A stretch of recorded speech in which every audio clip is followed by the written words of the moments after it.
Welcome to the Fantasy Aceball podcast. This is your host, Tim Kanak. You can find me on X at Fantasy Aceball, and you can also watch the podcast on YouTube by finding my YouTube channel at the Tim Kanak, Kanak.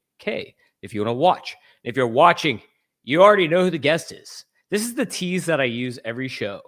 You only know you get like a 10-second or 20-second head start of knowing who the guest is if you're watching versus listening. And now if you're just listening to the podcast, you're waiting in anticipation for me to tell you who the guest is, but you already know if you're watching. So go watch the show too. But we have Mike Kurland, who you can find on X at Mike_Kurland, the playing time guru, as I'm going to call you, Mike. How's it going? It's going good, man. I appreciate you having me on. It's my first podcast of the year, I think. It's been like months since I even podcasted at all. It's almost like a semi-retirement, so I'm happy to get back on the microphone. Hopefully I don't come off too shaky or rusty, right?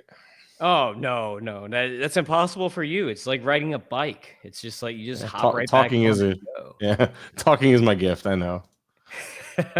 All right. So what I wanted to talk about first, Mike, because you just mentioned on the Twitter machine that your new spreadsheet for spring training lineups is live, so that our friends who want to see what's going on the YouTube, if you want to check it out, or if you're just listening and you want to check it out on your own, I'm going to open up the sheet here. Voila. You can see it on the YouTube now. And basically, you have this very nifty playing time spring training sheet that is tabbed out by team, and you're going to be showing basically who's starting. Am I correct? So basically, you're going to be entering the starting lineups in. You have instructions basically in the sheet that tell you how to view it. You can do player searches, and you have player trends even that is going to show on the sheet. And I just wrote a Fantasy Pros article where I listed like my top 5 important stats for spring training. And playing time is like by far the most important, because nothing else is really stabilized. Like no matter how much playing time anyone gets, there's very little that you can get out of it. Like there's a couple stats like swing strike rate, stuff plus, and K rate that's stabilized for pitchers. If they get enough innings. For starters only, like relievers, like nothing's going to stabilize. And then for hitters, you kind of get like their strikeout rate, and then maybe it's just playing time at that point. So like really, like spring training stats are pretty overblown except for playing time. So you are really logging here the most important spring training stats to watch. And if you want to know who to draft, who's hot, like who you might be able to pick up at a good bargain, like you are the guy to follow at this time of the year. Well, I do appreciate it. And yeah, I'm trying to get to a point where I can do this. I did it in season a little bit last year, and I've done it in season years past, but spring training gets all the attention because, it's draft season too. So the when I create this chart, what goes into it, like you said, there's a lot of what goes into it. But I guess let's start with the chart first, and we can talk about what I look for. So the chart itself is just a way to kind of document, hey, here's all the spring training lineups across baseball, all of them. From even I'm not sure if it's today or tomorrow, but there's like a Red Sox game, and they do every year where they play like a college team or whatever, or like they'll play like a team, and that lineup gets posted, and I usually find a way to get it on there. So, and that one usually doesn't show a whole lot, but it's the point of like I just want to make sure I get every single lineup, but.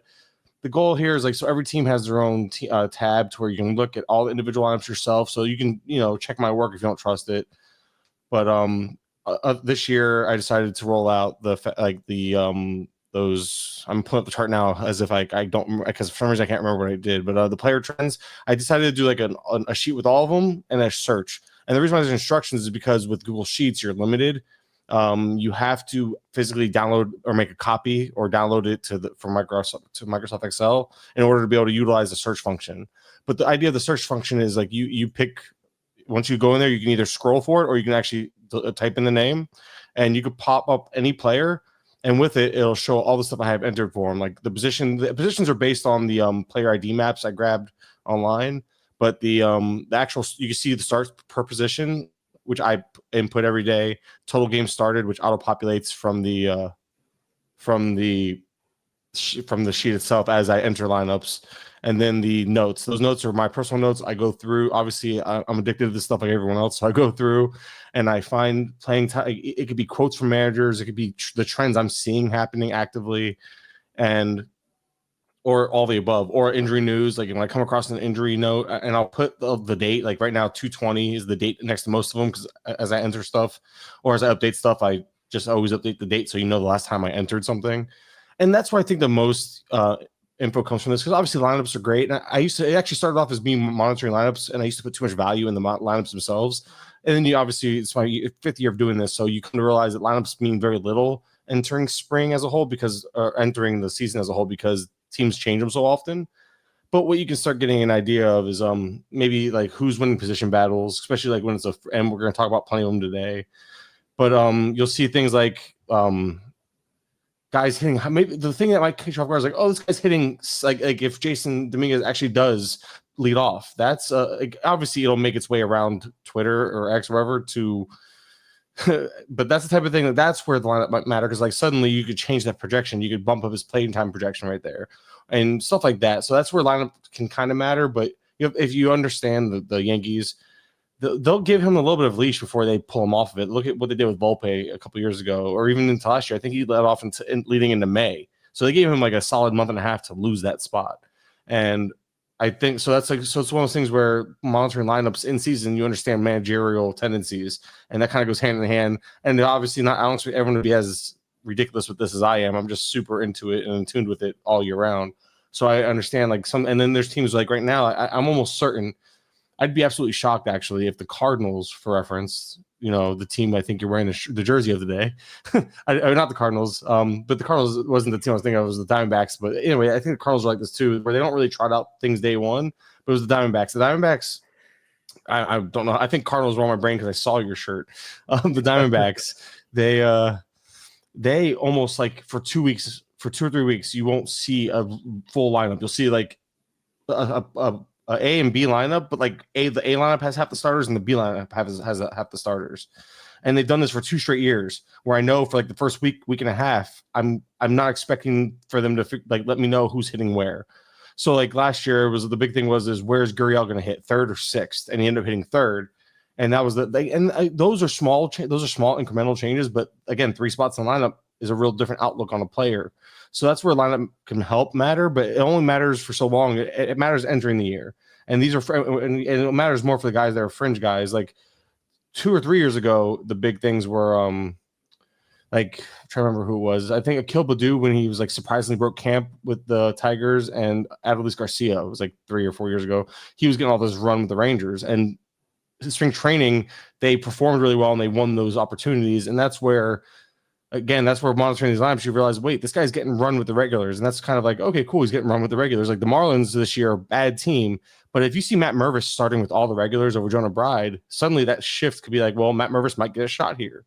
So it's really more for the fringe names. And I feel like I rambled way too long about that. But yeah, I don't know. That's why I kind of look for these days, less about the lineup spot as a whole, more about who's getting opportunities and where the manager might start hinting towards trusting. And then to top it all off, you typically, if you're mining the news, so to speak, you can find a lot of managerial quotes. These days, I've seen sites more than ever post on their Twitter feeds, like Underdog and Fantasy Pros, quotes about lineups. Like I think lineups have become mainstream in a sense that you have more coverage than ever, that I don't have to go digging as often. I'm getting alerts on my phone from these regular sites that are doing the heavy lifting for me. I just take all that news that I find relevant and throw it into the sheets. But then again, I also just monitor the lineups themselves and the trends and report on those. So I think most of the utility of spring comes from that type of stuff more than the individual lineups itself. There's a lot of, it's all those little nuances and context around it.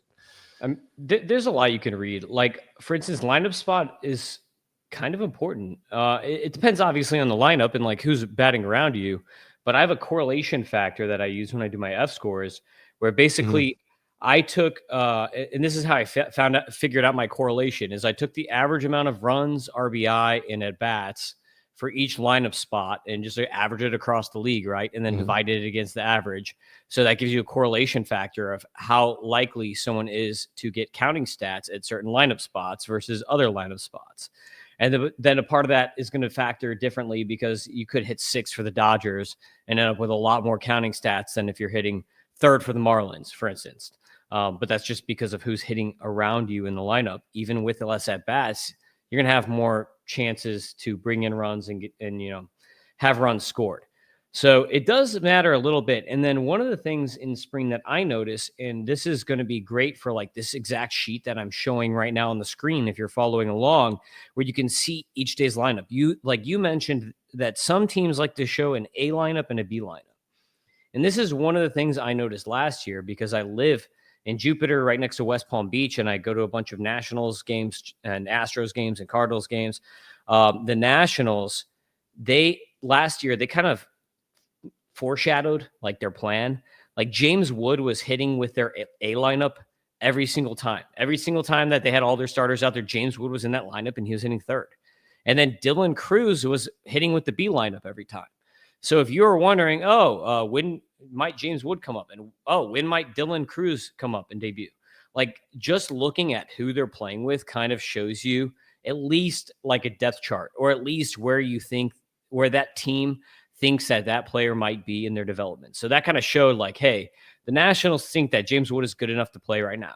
Now they're probably going to play service time manipulation games with him or whatever, because they were not in a season to compete, but they thought that he was good enough at that time, seeing where he was hitting in that lineup with the A lineup, that he was good enough that he could have broken camp if they really wanted him to break camp.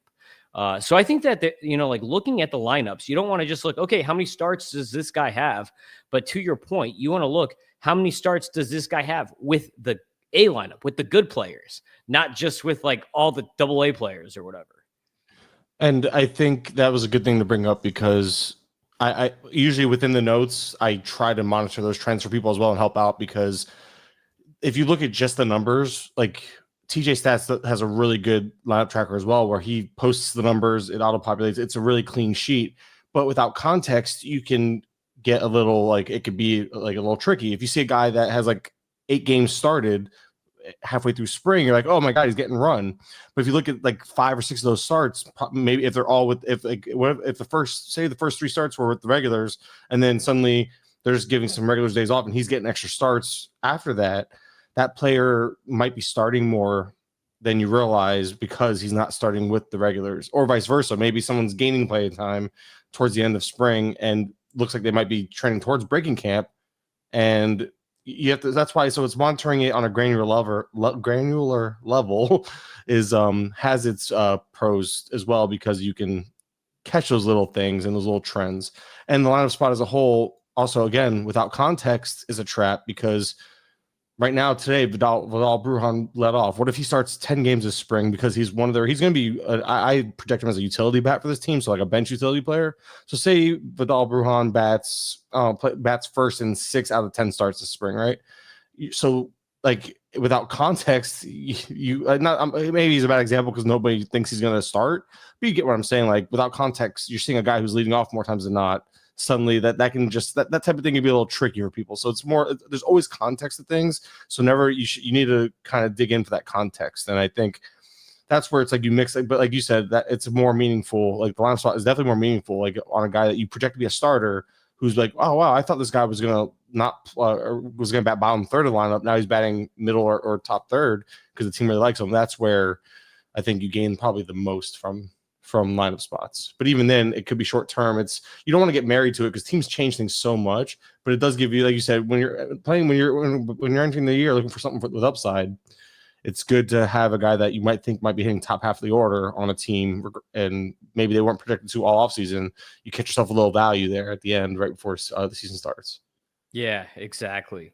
So on that note, we're going to jump into position battles. We have a ton of them here, and mostly I'm looking for your input. I might comment if I think there's like, maybe something there, but I'm pretty much going to throw most of this over to you, Mike.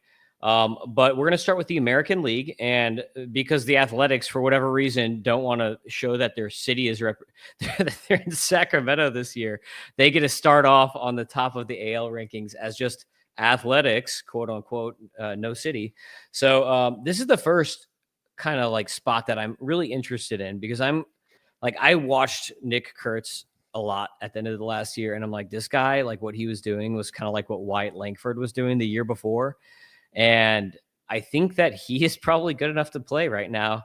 And Sacramento, if they really wanted to compete. But Soderstrom had a pretty strong last year until he got hurt. He obviously has the K rate. So we're looking here at first base between Tyler Soderstrom and Nick Kurtz. And obviously, too, like Soderstrom has the catching background. So he could always be kind of like backup catcher / first base / DH type role at some point and like move into something like that. What do you think, though, about the chances of Nick Kurtz possibly breaking camp, or like when do you think he might actually like work his way up? See, this is always tough with me. So, like this year, Christian Moore, and I'm sure I honestly didn't look at the Angels, so we might probably end up talking about him. But there was a report today that, there's a report today that he has a very good chance of breaking camp. But the Angels are very different philosophically than the Athletics have been. Now, the Athletics haven't necessarily held players back; they just haven't had high-end prospects of late, right? Like, I feel like Soderstrom was one of their better guys. They brought him up relatively quick when he was it took him a little bit to get ready, but I can't remember a time where they played that manipulation game. With that being said, though, Soderstrom still offers enough for them to want to probably see what they have there before they just kick the can down the road, so to speak, and bring up Nick Kurtz. But Kurtz is it's tough because he's 21 years old, but he's also a collegiate bat. So those players, it's a little different. It's like Wyatt Langford was another example of he didn't need a whole lot of minor league time to obviously come up and be ready. And Kurtz is showing he has that advanced approach where he walks more than he strikes out. He strikes out like almost upwards of 20% of the time, at least in the minor league level. In college, it was actually less than that. But even while striking out 20% of the time at any level, he's walked more in most of the time, which is crazy. So it's almost like it's just a very, very unique skill set to have the type of power he has, along with walking like that without striking out. Usually, like Soderstrom has that type of power, but it comes with a K rate that can probably get closer to 30% if things go wrong. But Soderstrom, I really like as a whole. I really think they're going to want to see what they have in them. It might be a weak side platoon, strong side platoon for Soderstrom. But 23 years old, came up and he hit the crap out of the ball. And this was the first time Soderstrom also, like for the last couple of years, has kept his K rate around that 25% mark, which usually he's closer or above 30% most of the time. So was that on the radar? Was that growth? But Soderstrom hits the top off the ball, the cover off the ball, and barrels the ball well. And that's the type of thing that I think this team is going to try to get the most out of and see what they have there before they just let someone like Kurtz jump them. But I wouldn't be surprised if Kurtz was an early call up because they threw him. He moved up 2 or 3 levels as soon as he got drafted last year and was in Double-A by the end of the year. So. Yeah. I don't know. Arizona Fall League too. And he's Arizona Fall League. So like he was like really on that Langford kick. And I agree with you. I think that Soderstrom is going to get the majority. Like I feel like they're going to give him a shot, but I think that at the end of the day, because Kurtz is first base and they drafted him knowing that he's a first baseman, I think at the end of the day, they would prefer if Soderstrom develops into some sort of like, I don't know what you want to call it, but like I guess like a Salvi type guy who can just move around and be like catcher, first base, DH, and just like move wherever they need him. Because like you don't draft a first baseman that high in the draft. Yeah. If like you're already blocked at that position, you're just not going to do that. Oh, I agree. I don't think Soderstrom blocks him long term. I just think what I'm getting is I don't think Kurtz is going to break camp. But the more I look at it and the more I think about it, I feel like I've been a little behind personally when it comes to projecting players to get called up, just because there's been a few teams that have like the Nationals and the Nationals. And I'm trying to remember there's another team that didn't care about trying to go for the Rookie of the Year stuff. You know what I mean? That new Rookie of the Year rules where you get the extra pick and all that, blah, blah, blah. Teams have like been way more aggressive with their minor leaguers ever since, except for a few teams. And Nationals were one of them last year where they played manipulation on their two biggest prospects, basically offensive prospects. And this team, I haven't seen. I guess we just haven't seen the Athletics have this high end of a prospect to know what they're going to do with them, if that makes any sense. But like this was a team that had no problem bringing up Geloff a couple years ago. But Geloff, I don't know if Geloff was a top prospect. This team has never had a good. It feels like it's been forever since they've had good prospects to even be excited for. Wilson is like the only thing we can look at, and they called him up, and they actually moved him pretty fast last year. It's just that he got hurt. Yeah. So, Yeah, and that's why I lean more towards like I think we get an earlier call up than later for Kurtz. I think it's one of those things like unless he absolutely mashes in spring, because they can, if Rooker is healthy, I don't think Rooker is going to clog DH all year either. So they can easily put Rooker back in the outfield, Soderstrom into DH, Kurtz to first base, and that wouldn't surprise anybody, especially with the way this team is spending right now. I'm not sure they want to go for it necessarily, but maybe they want to give their fans a reason to be excited for the future. But at the same time, does that come with like let's nail down that extra year since what they're looking at Vegas still, right? I think that was I think I saw something about Vegas still being in the play or something. So either way, that's where I wish I had a better feel for this team. I feel like this team doesn't know what they're doing either. Like they're just doing whatever and they're going with it because the ownership doesn't even know the names of his own players. It was like a joke, but I think that was like a legit thing. So when like all that to say, like I do think Kurtz is an earlier call up than later. I wish I knew that Super 2-day because I feel like they have enough here to keep him from breaking camp, but not enough to keep him down for long term, especially if he's in AAA, absolutely crushing the baseball.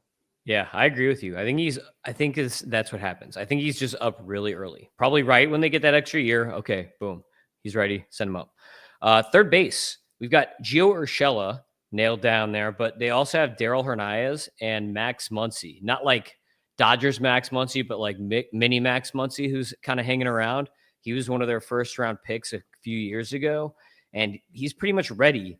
So like Urshella seems to always be in this placeholder type role where he's signed somewhere to start at the beginning of the season, and then eventually somebody else like takes that role. So that's my guess is what happens is that he starts the year at third base, and then one of these other younger guys will eventually take the role from him later in the season. What are your thoughts? Yeah, I think Urshela was probably brought in to start, and I don't understand why. I feel like he was one of those guys. I think they brought him in maybe, hey, let's let him start for a little bit, and then they ease him back into a bench role because Urshela has value as a depth bench piece for a major league team. But Muncy was a guy, so it's funny because like I actually reached out because at NFBC they don't have like Fantrax level depth of playing pool, and Muncy wasn't in their player pool this year. So I was like, hey, can you add him? And then I never drafted him. I don't know why. I thought I wanted him because he stood, like you said, he's just kind of stuck out to me because he's ready. I think Muncy is ready to come up and contribute, but is it at third base? He played third base a little bit last year. He played shortstop. I mean, and that's the thing. He can move around. He also played second base last year too. So it's like Muncy can, and I reached out to Clegg because Clegg is our best friend here, like in terms of like being a real life guy who's like in the industry, so to speak, but also someone who's like on the fantasy side. And he was like, yeah, he wouldn't be surprised if Muncy, even if Geloff was like awful this year, absolutely awful, if Muncy got a chance to take that spot from Geloff because Geloff, he's not proven to be a regular MLB caliber hitter at times, So if that continues into this year, he thinks Muncy could even possibly get into that role for them because again, Muncy did play everywhere. So I like Muncy for his own separate reasons. I think the versatility plays into his favor. He's not on the 40 man, and this team keeps adding players to the 40 man and signing players. So I don't know how willingly they would just DFA somebody, but teams these days, again, the 40 man used to matter a little more. I feel like teams have found ways to teams just seem to care less or a little more aggressive with their younger guys. So, but it goes back to the Athletics not having that track record to really go back and look at. So at the end of the day, though, I think it's Urshella's job to start. Hernaiz, I was surprised. I thought they were going to roll with him to start the year type of thing. So I think he's falling into what's the other guy? I love this other guy. I can't think of his name right now. I think they DFA'd him and then he ended up staying with can't remember his name, but he was like that type of guy where I really liked him, and then I don't know where he's at anymore. He's not really on the team. I'm trying to remember the name of him too. It doesn't matter. He's not good enough. I thought he was good enough, and he wasn't. And Hernaiz reminds me of that type of player, though. It doesn't really help. I can't think of the name, but it was a guy that it was a third baseman. It was a guy. It was a guy. It was a third baseman from their farm system that showed promise here, and I can't remember his name. So it doesn't matter. So either way, it goes to show you that Hernaiz could just become that guy again, like that type of guy as well. And they also have Colby Thomas and stuff too that has to find a way onto this team sooner than later. So it's getting crowded. Yeah, left field. That's an interesting one. Seth Brown is just kind of blah, and that's what this is one that I was really excited to talk to you about. Because I think Colby Thomas is one of the more underrated prospects who could just come up and be an impact guy. His plate skills are kind of lacking a little bit, but everything else is there. He barrels the crap out of the ball.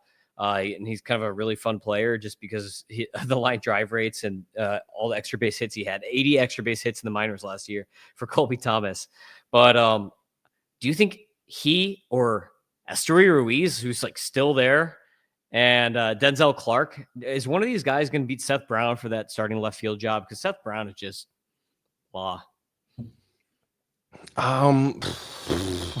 Your guess is as good as mine on this one. The problem is they seem to hate Esteury Ruiz, like, and I think that goes back to him wearing that wristband and all that like little stuff he did last year. But they also seem to really like platooning these guys, and Colby Thomas might be the best bet to. I know he's a righty, but I feel like if they want to get some more thump in that lineup, I feel like Colby Thomas could easily be like a right-handed version of Soderstrom in terms of like getting that power from the right side, though. But they're swing and miss in the game. They have a lot of these guys. They're just like, hey, we can put them in there. They'll hit 3 home runs or 4 home runs in like a series, and then you won't hear from them for 2 weeks. I feel like they have so many of these types of guys. But I do think Seth Brown gets the first shot and probably platoons with one of the righties, probably Ruiz among others. But I have a hard time imagining why Colby Thomas, unless Colby Thomas has the best chance to overtake him coming out of spring if he has a hot spring, in my opinion, just because, again, it goes back to it's another guy who just doesn't need to go back to the minor leagues. But this team just continues the problem is they kept signing people, and even if they're not good, it's enough there. Like they have Andujar, they have depth and stuff. So I don't think that they would keep Thomas around as a weak side platoon bat. But maybe I don't know how high they are on him. I would think they wouldn't keep him around as a platoon bat. So that's why I think because of the other person I have in place right now, he kind of gets pushed to the minors for the early part of the season until things shake out. He could be like that, like the type of guy that when there's an injury, instead of filling it with Andujar and Ruiz, maybe they call him up to be a starter type of thing. So maybe he's not quite he's better than a bench piece, but these guys that are too good to be bench pieces often go down to the minors to get regular run so they can keep going. So Thomas fits that bill for me, and Clarke I think has the least amount of experience to all these guys, so he might just kind of be stuck starting in AAA in general. Also notable swing and miss issues. Yeah. They have such an interesting lineup, Mike. Like I'm just thinking like this Athletics team, if they start off really hot and they just say, hey, we have a shot. Like, imagine they just start off really hot and they're like, okay, screw it. Throw Kurtz in. Just put Kurtz in there. Put in Colby Thomas. Let's just put in all our guys. Just call everybody up. Muncy, just let's go for it. I feel like it could be a really fun lineup. The rotation is a whole nother story, especially in a minor league ballpark. Like this lineup could be fun. But the rotation, starting pitcher 5, like all these guys, like I'm just like, oh, I don't want any of them. But Mitch, Spence, JT Ginn, Joey Estes, and Gunnar Hoglund, who like has been around the minors forever, and he actually had a decent year last year. Like, which of these guys do you think is going to run away with that spot? I think Mitch Spence, only because I feel like you look at his like profile and it's nothing to write home about, but we're talking like 48, almost 50% ground ball rate, so that might play up in that park. And Spence pitched I think 150 innings for them last year, and kind of just feels like that type of guy that you throw in as a let's fill out the rotation. I think like guys like I'm really curious what they're going to do with guys like Ginn and Estes was also another guy that kind of was in the rotation last year and did his thing. So it's like depending on where you read, I've read people talk about Spence being the favorite. I've read people talk about Estes being the favorite, and I think those are like the two names. I think Ginn might and Hoglund or I can't say I don't know how to say his last name. I think those guys are on the outside looking into those two, but do any of them have options? And Spence has 3 options still. That's where I think they all have options, so it gets tough. You can't even be like, well, none of them have options. Yeah, they all have options. So at the end of the day, though, I think it comes down to Spence or Estes, and I would probably lean Spence, but I don't have a lot of confidence in that just yet. It might be a hot hand situation. Just run with whoever's hot. If someone's bad, set them down, bring someone else up, see what happens. Baltimore Orioles. This is one of the more interesting situations. I don't understand what the Orioles are doing, like signing these free agents like Dylan Carlson, for example. But they've made this situation even worse they had a bunch of guys before, and everyone's like, why don't they trade some of these guys for pitchers? And they're like, how about no? And how about we just sign more hitters to clog it up even more? So Orioles, you've got Ryan O'Hearn, Ryan Mountcastle, Heston Kjerstad, and Colby Mayo basically for like first base DH. Because even though Mayo's a third baseman, Westberg's really good. So like, why are you going to move Westberg off of third unless Mayo is up at third, and then I don't know, maybe you make Westberg a super utility guy because he can play every position. Like he basically plays second, short, third. And if you want him to be your Tommy Edman or whatever, but like all these guys are not going to get full playing time. And I keep seeing people draft Ryan Mountcastle super high, and I just don't think that he's going to get full-time at bat. So I don't really understand that. What do you think about this whole situation, this whole kind of mess? I keep seeing people draft Heston Kjerstad too.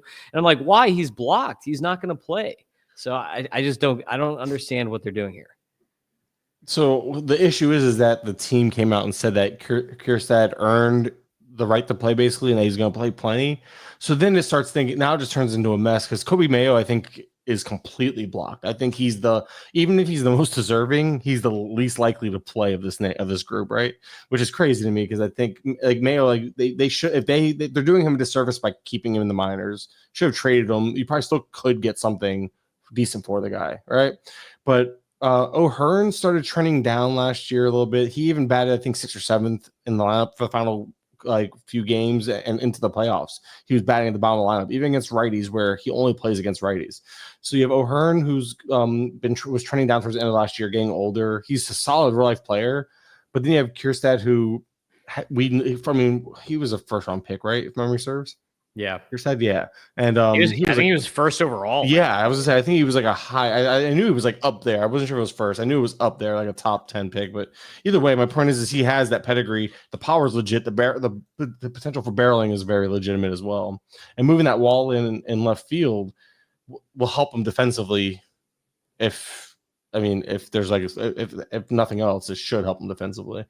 But and then Mountcastle, who they seem to like. I think it's one of those things where because Mountcastle's definitely going to play against lefties and might sit like 1 out of 3 against righties. So you have O'Hearn, who might play 5 out of 6 righties. Kjerstad, who plays against 4 or 5 out of 6 righties. And then Mountcastle might play against 4 out of 6 righties. But Mountcastle will make up that playing time. So against lefties, at the end of the day, they all might end up playing 4 out of 6, 5 out of 6, depending on how it fluctuates. And it gets kind of gross at that point because now none of them are getting like regular certain at bats. And we saw this with Kjerstad last year, where he would play 2 or 3 games in a row, sit 2 in a row, play 1, sit 1, play 3, sit 2.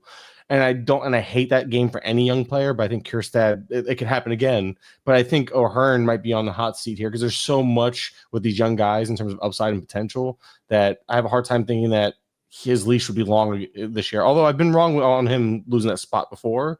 It just seems like it's like the longer this goes on where they have all this depth, the longer a guy like O'Hearn becomes more of a bench piece where he's playing 3 games a week and that's it type of thing. But yeah, I think I do like Mountcastle. I do think that this Kjerstad news of him playing regularly does hurt him as well as O'Hearn though. So it's like all of these guys are taking a hit and Coby Mayo is just screwed. Yeah, I'm almost like I don't want any of these guys in a weekly league, but in a daily league, like I'll be in just because you can play around as long as you have a big enough roster to play around with those spots. But like weekly league is just so rough if you have missing at bats to catch up on some of those counting stats. Starting pitcher 5, like I'm pretty sure that Dean Kremer is like 100% going to get the role, but I put this on here more like, do you think the Orioles are a team that could go 6-man if they want to like stretch it out and see what they have? Like they spent for Trevor Rogers. It's like, you got to get something out of this guy, right? Or at least move him to the pen. Like you got to get something for him because Norby actually looks pretty good for the Marlins. And then Cade Povich, do you really want to keep your top pitching prospect down? He's already proven that he's done everything he can do in the minors. There's no reason for him to be in the minors anymore. Chase McDermott's a guy with a ton of swing and miss who probably would play up better in a bullpen. But I feel like with all these guys here, the Orioles maybe should think about a 6-man rotation, especially with Bradish coming off an injury when he does come back. Apparently he's already throwing, right? So like if he's coming back in the second half at some point, maybe you want to limit some of these innings. Like I'm just thinking like it might be good for them to think about possibly going 6-man. Do you think that's a potential option for them? I haven't heard anything about it. The only thing I have heard is the Trevor Rogers being behind because of an injury, because he hurt himself while training this offseason. He was working at Driveline to get his velocity back, and it looks like he was kind of getting there. We don't know if he was sitting 94 or touch 94 or 92, whatever it was. There was a number that, and Alex Fast put out a good tweet about it, that like Trevor Rogers with velo sitting here and velo sitting like just under there, and he needs to get back to I think it was like 94 was the number. He needs to get back to that on like consistently sitting 94 in order to get the best out of him, apparently. So, but Rogers being injured and being behind camp takes him out of it. I think Kremer starts off, even if I don't think he's the best option, especially with moving. You're going to move the field, the walls in on a guy on a lefty. That's going to, that's not going to work out in his favor with the righty bats.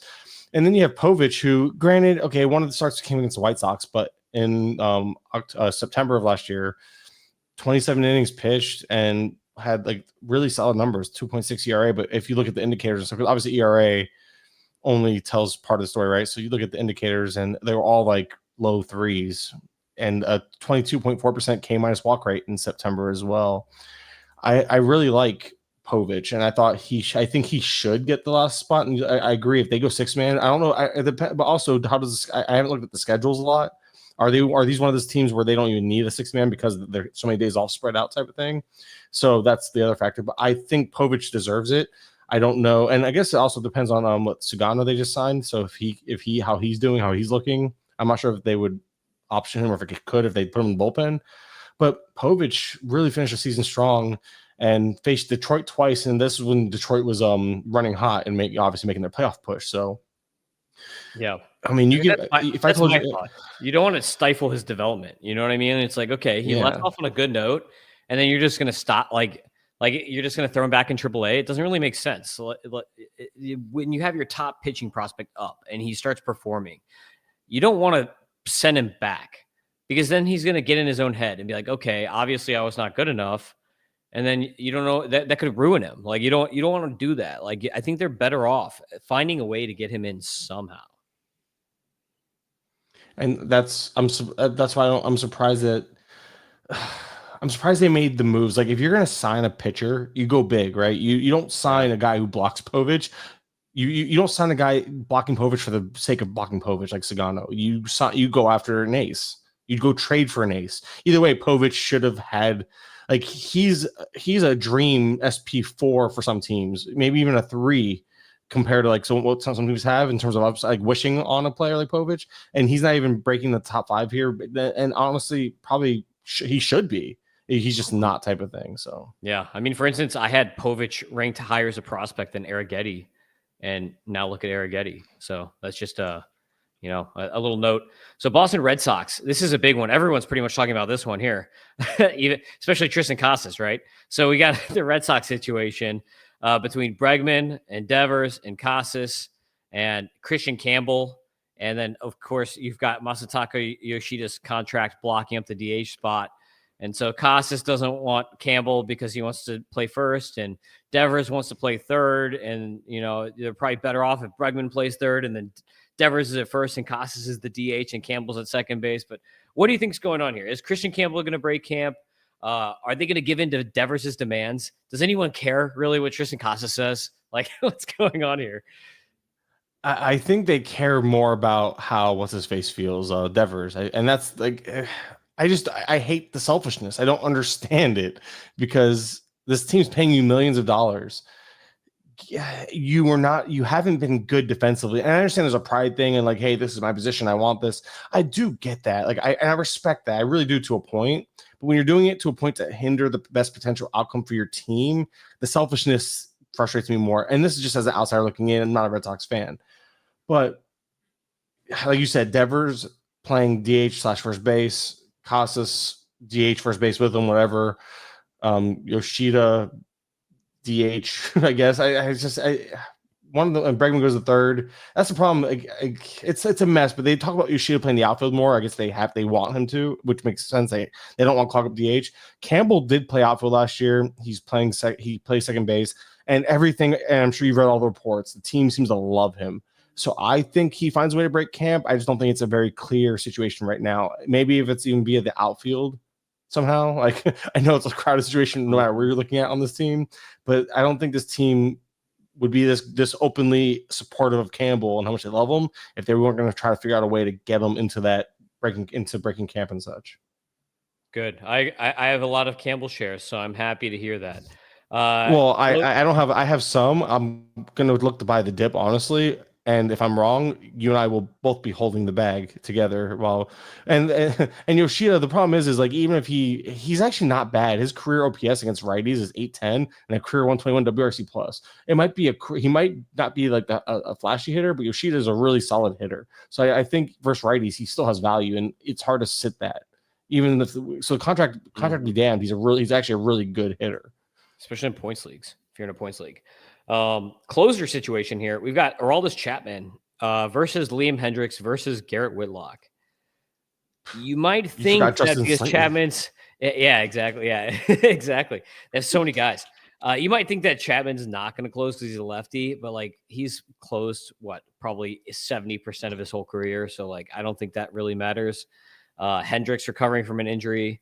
Like I like Chapman to close here because he was really good last year, like kind of sneaky good the last couple of years here.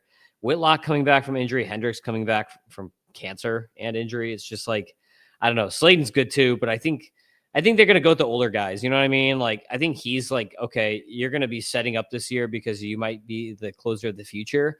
But we've got Chapman for a year here. We've got Hendriks for a year. I think that they let the older guys run with it first. And maybe Slayton takes it at some point. But what are your thoughts on that whole closer situation? So I was really big on, Chapman's going to close here. But then when you look at their bullpen, they only have one other lefty, and it's what's his name, Justin Wilson. And he's 37-year-old Justin Wilson. That's the problem. So I think although Chapman is probably the best in terms of like the stuff here and the ability to close given the track record, I have a hard time believing he would be the set designated closer because of the lack of lefties in the bullpen. It's not like the Dodgers, who, I mean, I know, say what you will about the Dodgers and their spending abilities compared to other teams, but they have other, even before, like they had other lefties in that bullpen that were solid, like Vezia and others. So that was a team that if they got a good lefty, that you could see them closing with a lefty. That's why it makes sense that they are, or at least they say they are. But this team, I have a hard time thinking. I think it could be a split thing, and Chapman definitely gets in on it because obviously good lefties coming up in the ninth, he can face them. But then you have guys like Garrett Whitlock's looked great as a reliever. We've seen him look great as a starter too, but like as a reliever, he's like, I honestly kind of overlooked him, just kind of like slept on him in his career. 22.7% K minus walk rate for Whitlock compared to 17.4 as a starter. And it's like, obviously the stuff plays up out of the pen. Health is an issue, but if we can get the good version of Whitlock we've seen as a starter in the shorter, I feel like he would fit a multi-inning role better because he has that ability to pitch multiple innings effectively. And I'm just a sucker for Justin Slayton. So that's my bias. Like I was in on him early in draft season and I have a few early shares, which I've pivoted from, but he was a guy that I think his stuff could play up as a closer role too. And I think he could factor. I'm the least like I'm so out on Hendriks. There was a report today about his velo being down right now and that he still has to work it back up, but by opening day. And I have a hard time, like you mentioned, age, cancer. It's a great story. Like he's injury. He's come back from all that, but it's hard to imagine Hendriks being effective coming back from all that as well. So as much as you want to root for him from like the narrative aspect, I have a hard time. He's the one I buy into the least of this group, and I know it's not really what consensus feels. It's just there's just so much. I feel like there's so much more going against him than for him at this point in his life and career. That and these other guys around him are just more talented too, which. So Hendriks might get a shot here and there, but I really don't think it'll be like. I think someone's gonna have to take it and run with it. I really like Whitlock from a skill set point of view. I just don't know if they want to keep him in a single inning or versus the multi-inning, which gives me makes me wonder like Justin Slayton. I really am holding out hope for Justin Slayton. So I'm trying to not let my bias creep in here. But the more you look at it, the more I talk about it, the more it's like Chapman would have made the most sense until I realized that they really don't lack a dominant lefty in that pen. So why would they keep him available only for the ninth when they could utilize a high leverage lefty in more important spots if they need to from the seventh and eighth innings perspective. So yeah, that makes a lot of sense. I that's why agree with I'm you. kind of like, I think Whitlock. I think you're right. I think Whitlock is kind of the underrated one here. Um, this is the thing, though. They may want to limit to Whitlock to 1 inning because he's had better health luck when he isn't pitching extra inning. yeah, I know Every it's time that tough. they try to convert him back to a starter, he gets hurt. Even before he was with the Red Sox and when he was with the Yeah, Yankees, he had injury issues when he was a starter. And then the Red Sox got him, they acquired him, and he was in the pen, and he had no injuries until they tried to stretch him back out again. So they might be better off just being like, okay, this guy's better as a reliever. Like the Cardinals did that with Ryan Helsley for a little bit, and they saw, okay, no, we're just going to let him pitch 1 inning because otherwise he gets hurt. Chicago White Sox catcher. This is an interesting one because they just got Kyle Teal. They already had Edgar Caro, and they had Corey Lee, who they got from the Astros a couple of years ago. So who do you think breaks camp as the starter here for the White Sox as the catcher? Again, my bias, I want Kyle Teal, but there's weird, but I really do think it's gonna be Lee, or I think Caro does take it because last year they were quick to call up Lee too, and people weren't sure if they were going to. And this team's talking, and they've been very vocal about every position's open and all that. But then there's rumors of like Teal playing around the field, like he'll play every day, but like he could, because he played so many positions like throughout, that he could kind of just be a guy that maybe catches one day, plays the outfield, like, so he plays, but just different spots. So I think if they're looking at Teal in terms of versatility, like if they want to put him in that weird, like a hybrid role of like catcher, backup catcher slash like utility player where he plays every day just somewhere, that would be the easiest way to find a spot for a guy on a team, you would think. But that's just me thinking out loud because they haven't really said anything like that. It's just things I've read here and there in terms of like his ability. They like his ability to kind of play other positions and stuff. Mm-hmm. But I think Corey. I don't think it's a long. I don't think Corey Lee's long for the role regardless. But like last year, Corey Lee didn't break camp. They called him up early. It could be a similar situation. But if Edgar Caro or Kyle Teal, I like both those guys. I would be taking shots on both of them, like as a catcher too. And if one lands, great. If not, drop the other. Drop them type of thing, because both of them have more upside than most of the catcher twos you're going to take. So it's like I like taking my shots there. And I think I wouldn't be surprised if I had to pick, if they were looking for someone just as a catcher, I guess Edgar Caro, even though there's been a lot of good reports about Kyle Teal improving his defense late last year and all that. It's just have a hard, again, Teal's another guy. How do you send him back to the minors? Yeah. I don't know. Yeah. So I feel like he's got to figure out a way to break camp too, right? Like, I don't what more do you have to do? I guess the argument for the White Sox here is that he's new to the system, so you can always play that card and be like, oh, he's new to the system. He's got to learn our way and the way we do things, blah, blah, blah. So they have a little bit of a legitimate excuse, I guess, if they want to, push him to AAA for a few months. But Welsh and I talked about this a lot, that Caro, he's been handling all their pitchers for like a year and a half or whatever now. So like all these young pitchers coming up, like Caro worked with them all the way up through the minors. So like it would make sense if he breaks camp, if they want to like also make the pitchers feel comfortable at the same time. Yeah. So like you don't want to bring pitchers up who are working with a new catcher when the whole plan is to bring the other you're up anyway. It's like, you're really going to mess with them that way. So shortstop, the White Sox are actually a pretty interesting team with all these, because they're so bad, they're interesting for depth purposes. But shortstop, we've got Brooks Baldwin, who ended the season at shortstop. And then we've got Colson Montgomery, who had a pretty bad season in the minors, but had a nice fall league. I talked to Welsh about this guy too quite a bit. And according to Welsh, he was like hurt the whole year and it wasn't really healthy until fall league. And that's why he was good in fall league versus like if you just look at his minor league stats last year, they were pretty poor compared to like his previous track record. So what do you think between Baldwin and Colson Montgomery here? I think it's Montgomery's job to lose. They've been this team as a whole has been very vocal, like, hey, every spot's open. So I think that suggests, and he said they even kept saying it. They've mentioned Colson Montgomery by name, saying that it's very much like he's very much in the mix at shortstop. And I think it really is like spring training will matter. Like this is one of those battles where spring training will matter. Like I bet you'll see Montgomery in with some of the regular lineup, like the A lineups, and Brooks Baldwin will be in with some of the A lineups. But if Baldwin's in the A lineup playing second base, like that's where it gets tricky. Like, okay, you see Baldwin, but he's playing second base today, and they have some random guy playing shortstop. It doesn't matter who. But Montgomery's out of lineup. That still would tell me, well, why aren't they getting Baldwin those reps at shortstop? Like today, it's a B squad, for like mostly B squad. There's some starters with the Dodgers, but Dalton rushing, wasn't catching the first game of spring, and you would think that's no big deal, but this is a team with Will Smith injured and Austin Barnes wasn't playing either. So why wasn't rushing getting those reps? Do they not we know that there's been talks of rushing not catching, but to see that like level of not catching, like maybe he caught yesterday back and there's a lot of reasons that maybe he didn't catch today in terms of like, has he caught the last couple of days? Is he taking a break from catching, just getting some at bats in the first day of spring, whatever it might be. But it was just one of those things that caught my eye that I'm going to keep an eye on in terms of like, is he going to not catch even on B squads? Is he not going to catch at all this spring? So that's why, so stuff like that, like you just have to remember within context. So I think but long story long, because everything's long-winded. I think Montgomery, it's his job to lose. Yeah. Third base, we got Miguel Vargas versus Josh Rojas, who might just be like in the Gio Urshella role with them, kind of like placeholder. And then there's Chase Mydroth, who they brought over also from Boston in that trade. So what do you think about these guys? Like Vargas, it'd be hilarious if Vargas doesn't get an opportunity even with the White Sox after like never getting a chance with the Dodgers. But I hope he actually, even though he was terrible last year, I hope he actually gets like a nice fresh start this year and gets an actual opportunity for once. What do you think?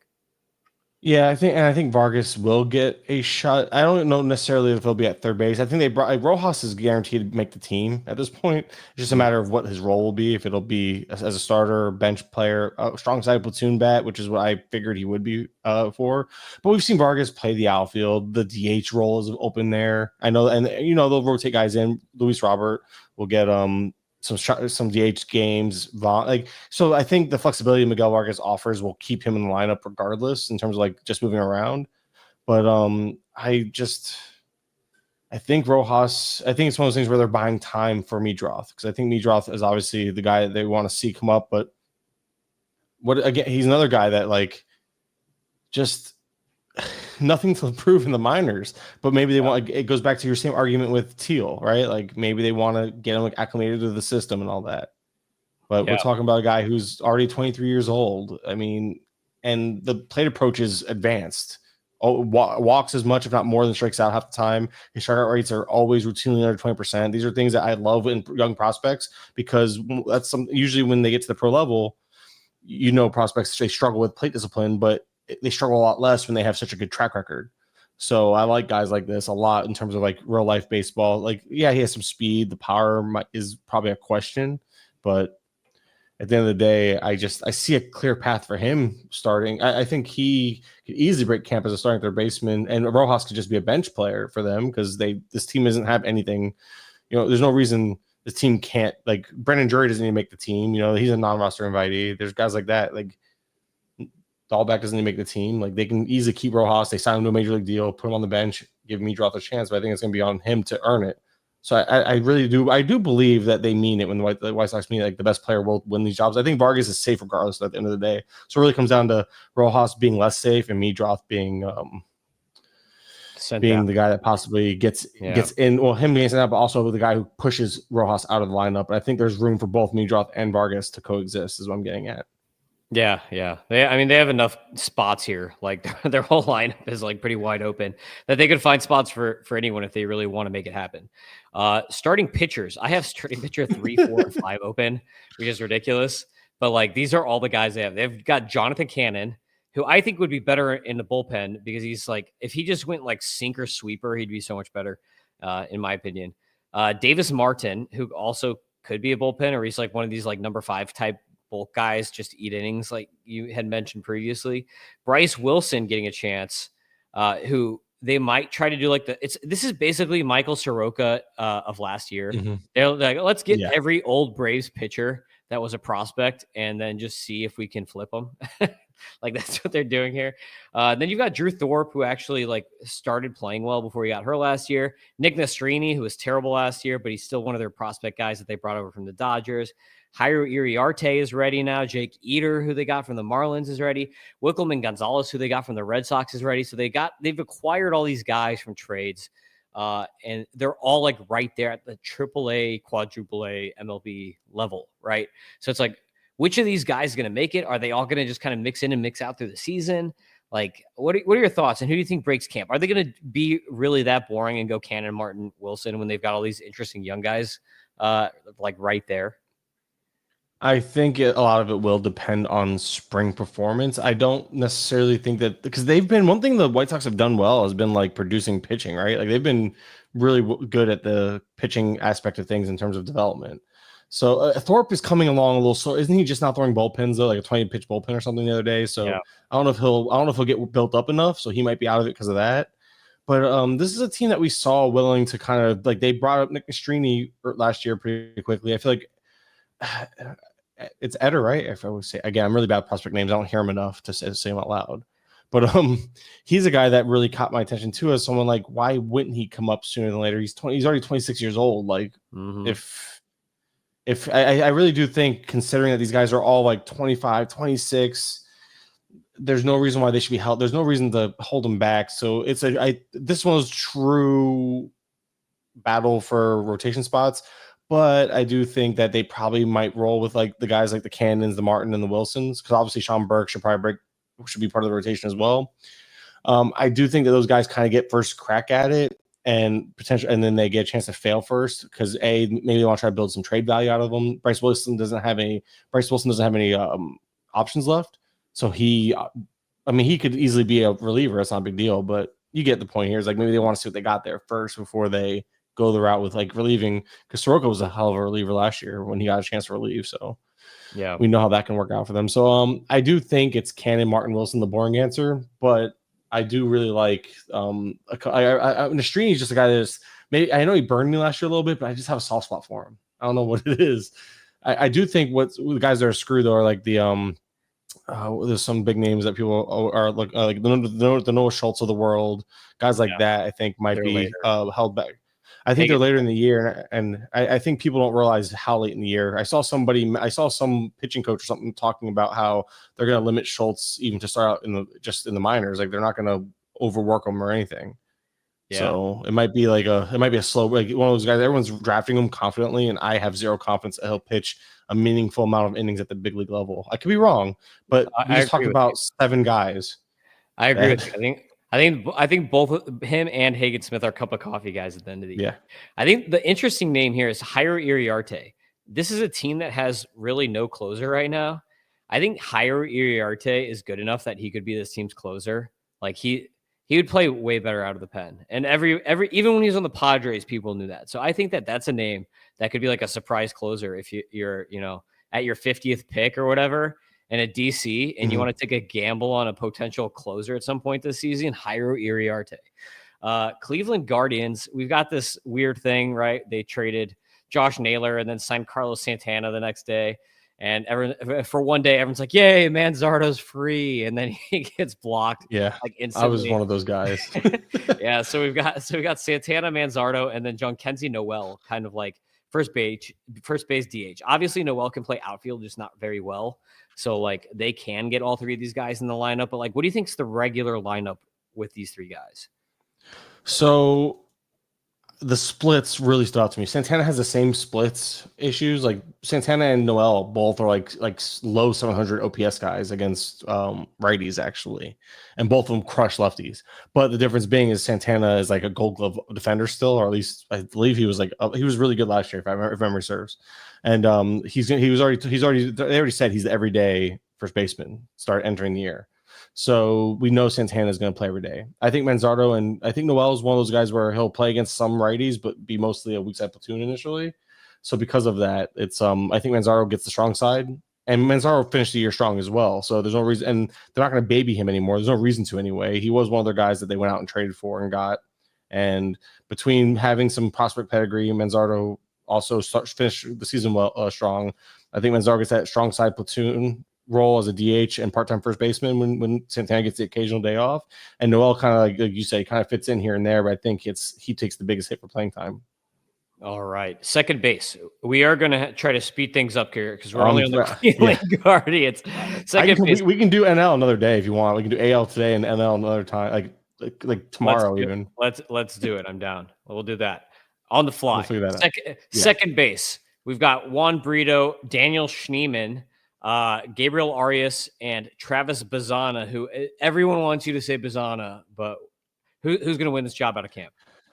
I think Arias is a weak side platoon type / like bench role guy. So it's really gonna be between Brito and Schneemann. And I think I've read something way early in the offseason about Brito being the guy and or being like having the first shot at it or something like that. So I'm gonna go with Brito. And I remember looking at his numbers and being the one that's like, man, I really want to see what he can do. So my best guess is Brito, but if it was Schneemann, I wouldn't be surprised because Schneemann showed flashes last year in terms of being useful and helpful for the team. But I think it's Brito. I think it's Brito's job to lose. Bizana's, like you said, I think if they babied Kyle Manzardo at 24 years old as a corner infielder, Bizana's not coming up. He might get a cup of coffee this year type of thing.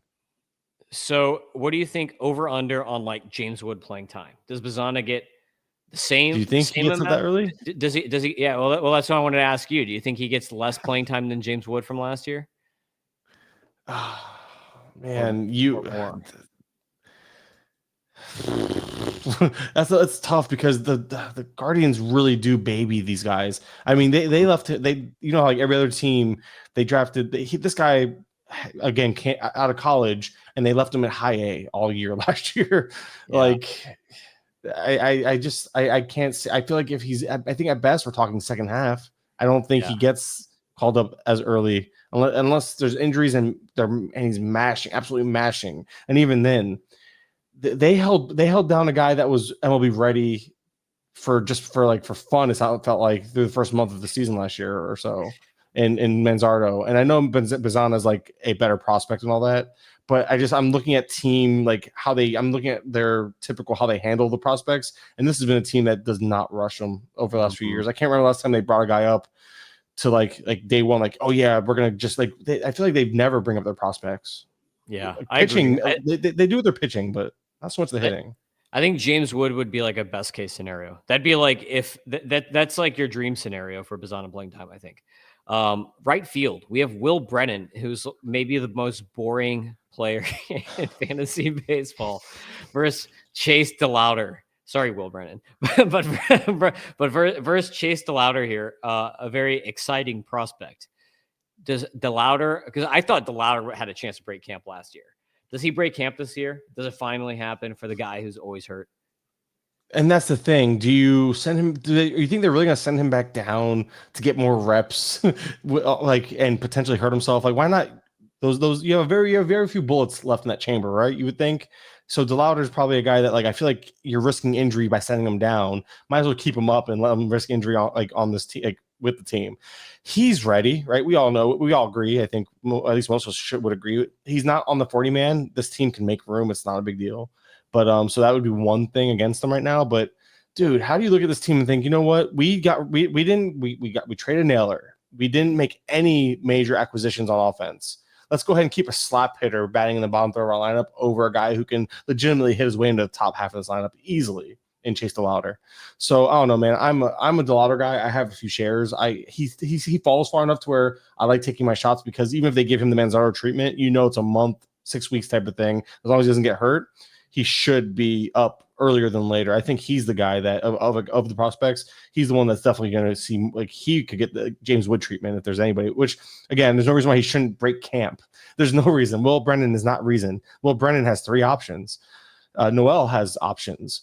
The problem is they probably don't want to give all the right-handed bats, but Will Brennan, I think he's a solid real-life player type of thing, but he's not even good defensively. So at least last year he didn't grade out well defensively at all in the outfield. So I don't see it's not like Miles Straw where Straw in the past where Straw forced his way into the lineup because of the glove. Brennan's a good 4th outfielder on the team, in my opinion.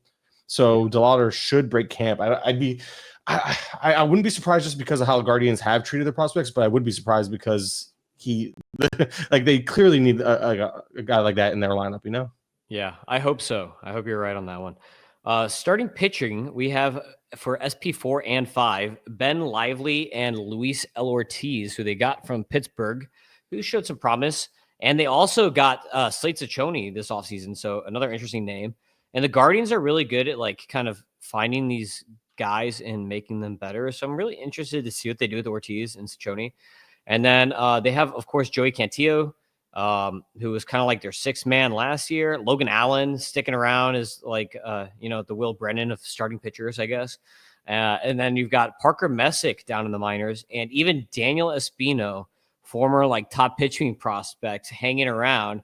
I think he's going to actually supposed to be healthy at some point this year. Maybe he's a pen. I like made a joke a few years ago when I was doing my prospect rankings. I was like, hopefully he doesn't become Alex Reyes. And like, that's like exactly like the track that he's on right now. But Espino's still around. So he hasn't pitched since 22. insane Jeez. fastball. Yeah, he like his fastball is just one of the most insane fastballs I've seen as far as like induced vertical break. So like I hope he can do something in his career, even if it is just a reliever. He could be an elite closer with that stuff. If he could just he has to be able to pitch first though, right? It's reminding me a lot of what's the other guy that was, or it might be him actually. I was thinking of another. It doesn't matter anyway. So Ben Lively just makes the most sense in terms of like, hey, we want a guy to just kind of plug away. I think he's already going to make the rotation. Honestly, it's if you look on roster resource, Tristan McKenzie's who they project. McKenzie lost his rotation spot last year. He never got the surgery. He still has a torn elbow. I have a hard time believing he even stays healthy enough to make the rotation long term, if at all. Right.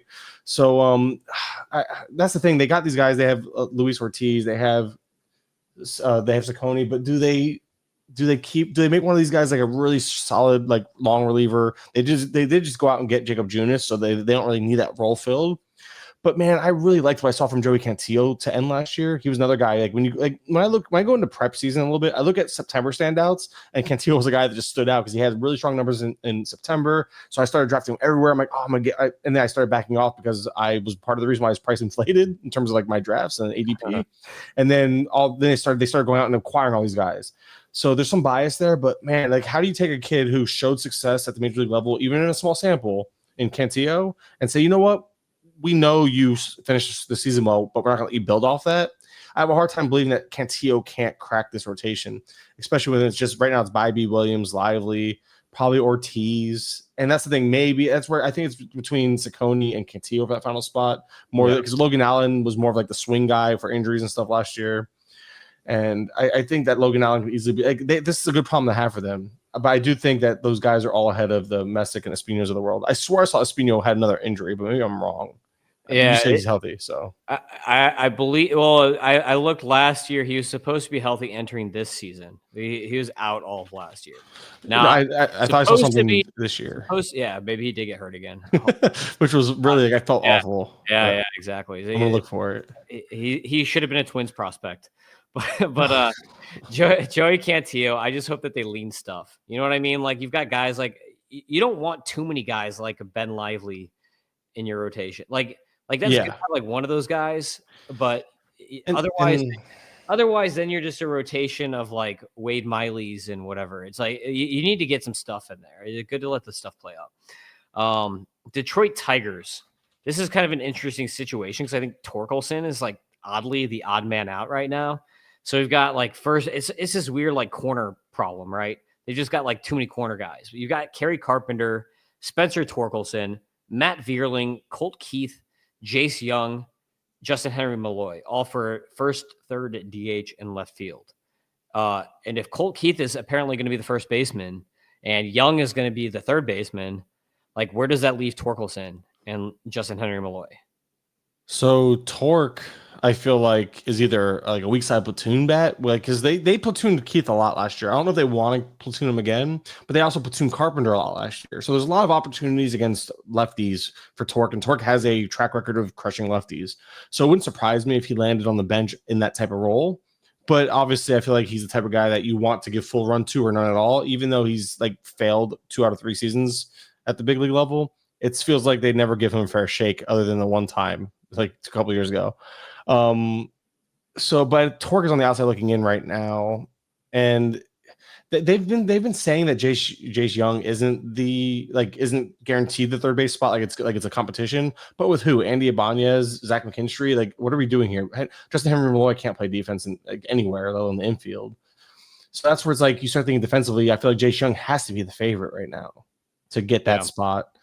And then you mentioned Carpenter. Carpenter's a strong side platoon. He's playing every day. Like, honestly, if you play every day, it wouldn't surprise me, but he can't hit lefties, at least in his small sample over his career. His lefty splits are awful. So like Vierling is one of those guys where they treat him like almost semi-regular. Like he'll play 5 out of 7, 4 out of 6 type of thing a lot of the times. Because then that's when you have the guys like the Henry Malloys, the Wenzel Perez's factoring into. But out of this list right here that you have, I think Carpenter, his role is a strong side platoon. Torque is up in the air. Eileen, weak side platoon with some like semi-regularity against righties just to keep them going versus being my option again. Or trade. There's rumors of him getting traded too, so there's that. Vierling also being like a 5 out of 7 guy, so mostly full-time. Colt Keith being more full-time than not.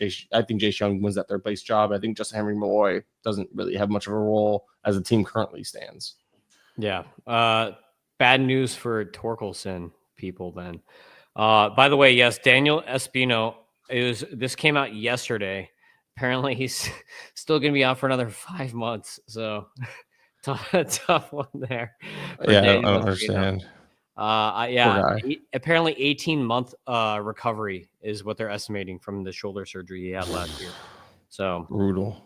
Yeah. Detroit Tigers starting pitcher, I put 5-6 because I feel like this is another team that if they really wanted to, they could go 6-man and just say, okay, we're going to save some innings for Skubal for the playoffs. We're going to, we want Skubal to be fresh. Jackson Jobe is a rookie. We want Jobe to not pitch, too many innings early in the year. We want to go 6-man. I feel like they could do that if they wanted to. But they've got Casey Mize. Kiter Montero actually played pretty well at the end of last year. So Matt Manning around. And also they've got Ty Madden. I put Ty Manning, but it's Ty Madden in their rotation here. So too many Mannings and Maddens, I guess. Too much NFL last names. But what do you think is going on here? Do you think Kiter gets a shot to join the rotation and be like a kind of like a 6-man, or like maybe he just does like a spot start every once in a while? What do you think they do here with these guys? There's also obviously Alex Cobb is out for some time. I mean, I don't know how far, and that's the other thing. Like, how long is this SP5 spot even available? If Cobb does make it back after, let's say, a month, then they have to figure that out again. I feel like Mize is always the favorite for these things. We see Mize. They seem to really like him and give him every opportunity. But there's also Kenta Maeda. He's been talked about lately. Like they're still trying to figure out his role. Like they haven't decided if they want him to be in the rotation or be in the bullpen, because obviously he can't be optioned given like he's his contract and all that. He would have to probably agree to it type of thing. So he's firmly in the mix for that final spot as well. So that kind of throws a wrench into things because you can't get rid of him. And if he looks good enough, he's probably their 5th starter or 6th starter entering the year, depending on how they want to treat the rest of the guys. But I feel like the rest are just kind of outside looking in, need an injury, need and opportunities will rise. Jobe isn't going to pitch all year. He's going to need to limit his innings. So I think these guys are all going to be like, I think if Montero made the team in a multi-inning role, like say Maeda gets bumped up into the rotation, I can see Montero being like a multi-inning guy and then like kind of the 6th guy type of thing. But otherwise it gets kind of questionable. Yeah. I just wonder what they do ultimately, because like, I feel like the whole, let's start Jobe in the rotation and then halfway through the year, we'll put him down and limit his innings. I feel like that doesn't work. Like that really messed up Max Meyer when the Marlins did that. Mm-hmm. I feel like it doesn't work to do that. I feel like you're better off slow playing it, kind of like what the Phillies are going to do with Painter, where he's just not even going to pitch until June or July or whatever they said. You're better off doing something like that, or like how Pittsburgh did with Skeens last year. Even he pitched like 1 inning, 2 innings, 3 innings, and just built up until like May or June, and then all of a sudden he was up. Especially for a team that you think, or at least they believe that they'll be in the playoffs again. Yeah, because you want to save those bullets. So, like, do you really want to play the games of like, we're going to ramp them up, and then we're going to shut them down in the middle of the year, and then we're going to ramp them up again? That just doesn't work. I feel like you're better off if you're planning for Jobe to start the year in the rotation, doing like having a 6-man or like having just some sort of like, okay, we're going to skip every 4th start or whatever, or I don't know. They need to have some sort of program in place just to keep them worked up, because like the whole rework up and again in the middle of the year, just like in my opinion, doesn't really work. Closer here, even though Jason Foley was really good, like nobody wants him to be the closer. Yeah. Like he's actually really good last year, just because he doesn't strike guys out, so nobody wants him to be the closer. But they've got Tyler Holton, who actually does strike guys out, and then you've got Bo Brieski. Do you think Foley just holds on to it because he's just like, for whatever reason, the way he pitches, he's just really good at not giving up run, and probably the home ballpark helps with that. But like he does very good at limiting damage, even though he doesn't strike people out. Do you think he runs with it, or do you think one of these other guys with like better stuff jumps in? I don't think that they know what they're going to do. So I when they went and signed Conley, I forgot who it was, the GM, somebody was giving a little bit of a press conference, and they pretty much said, "Hey, we're playing matchups. Like Conley's another option for us to use in the ninth if we need him." All that tells me is that like they really are just going to kind of always play. They think that they're doing something like creative by having some like a fill in the blank closer role. I think Foley could lead the way. It wouldn't surprise me. Holton, I would like, but it goes back to there's only 2 lefties in the bullpen. So does he really get held for that 9th inning more times than not? Probably not, especially if the other lefties already is utilized the day before. So, stuff like they're just just like we talked about the Red Sox. It's just hard. There's only 2 lefties to save one for the 9th inning. So will he factor? Absolutely. Will he be the odds-on favorite to land the most saves on this team? No, just because he's a lefty. So I think Brisky and Foley probably end up with the most, but it ends up being a 3-way mix of like no one having more than 10 to 15. Like best case scenario feels. That's just the feel I get. Plus of how they spoke about even Conley mixing in as another option at the back end of the bullpen. And it's a mess. They were open like, hey, we're pretty much not naming a closer. We just like giving them a bunch of options. Like they're throwing a bunch of stuff at the wall, see what sticks, type of thing. Stay away. Houston Astros. We have this weird outfield of like Ben Gamel, Chas McCormick, Jake Myers, Jacob Melton is around in the minors. Zach DeZenzo maybe could play like left field. And now apparently Jose Altuve is playing in the outfield. What is going on with this Astros outfield? What do you think, Mike? What's happening? Are any of these? Is it just a ton of platoons? Are they just going to platoon everybody? Because I don't know what they're doing here. So I don't know what they're doing there. So I think when they signed Brendan Rodgers, I think that's like actually, hey, we're going to go ahead and actually put Altuve in left field. I think Brendan Rodgers is going to play more than we probably want him to. But I think it could be a platoon. Like if Rodgers played mostly against lefties because he does hit better career-wise against lefties as well, I wouldn't be surprised. But I think the fact that Rodgers was it's a minor league deal. He was NRI.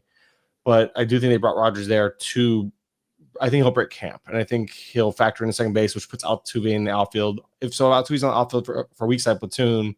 Now you have to play the game of who gets the strong side platoon. They brought back Ben Gamel. Is Gamel really going to play over guys like Zach DeZenzo? I have a hard time believing that. And they talk about DeZenzo getting reps in the outfield. So if DeZenzo hits, it's just, but I don't know. It's just hard because then we look at the team like, who has options? Gamble doesn't have options. Do they option McCormick? Not that McCormick is more deserving than DeZenzo at this point, but he's more established on this team. And I feel like they seem to always prefer their guys. Singleton doesn't have options. Dubon doesn't have options. This team's kind of stuck, and I think it's really going to be Chas McCormick, Jake Myers. And I think Gamble does get a shot initially, and I don't think I just have a hard time believing that. Why are they going to hold back DeZenzo and other guys? Like, I don't get it. And they also, I think there was Jacob Melton is dealing with an injury. I think news broke yesterday or so about like there's an injury he's dealing with, so he's a little behind. Yeah, I'll find it. He's the most interesting of those options from like a fantasy perspective, in my opinion. DeZenzo has a good hit tool, so if they can find a way to get him in the lineup, I'd actually really like DeZenzo. Starting pitcher for the Astros is another kind of question because they got Wesneski from the Cubs, and that's like their number 5 guy right now. But they still have AJ Blubaugh, who was in the Futures game, I think, last year. Miguel Alola gets a lot of strikeouts, but also walks a ton of dudes. And Lance McCullers Jr. is throwing again, which I never thought I would see. I thought he was just like, I don't know, done. But apparently he's throwing again. So Miguel Espino type of stuff. Just never gets healthy, but when he gets in there, he looks good. Was it Bubba on his podcast? Maybe somebody was talking about how he could be moved to the bullpen or something. But then he's been quoted of like he wants to be a starter, and he doesn't know where the whole him getting moved to the bullpen would is where that even came from. But this is from February 14th, so this is like a week ago. Maybe things have changed.